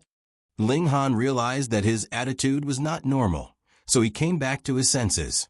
He looked at the child in front of him and said, "I didn't take care of you and your mother in the past. I will make it up to you in the future. What's the use of saying this to me? You'd better think of a way to deal with my mommy." Ling Han's expression became more and more serious. "I don't just want your mommy to give me another chance. I also want you to give me another chance." He looked so sincere and pious that Now was at a loss for what to do.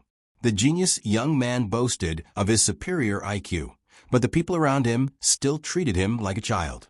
The only one who really talked to him seriously was his uncle, but his uncle was usually very busy and didn't care about him. "If you have the chance, go find my mommy. It has nothing to do with me." As he spoke, he jumped onto the floor and fled into the house. He even locked the door behind him. His actions were done in one smooth motion. Looking at the tightly shut door, Ling Han withdrew his solemn gaze, but still sighed. He didn't know why, but when facing this son of his, he always felt powerless and a little guilty.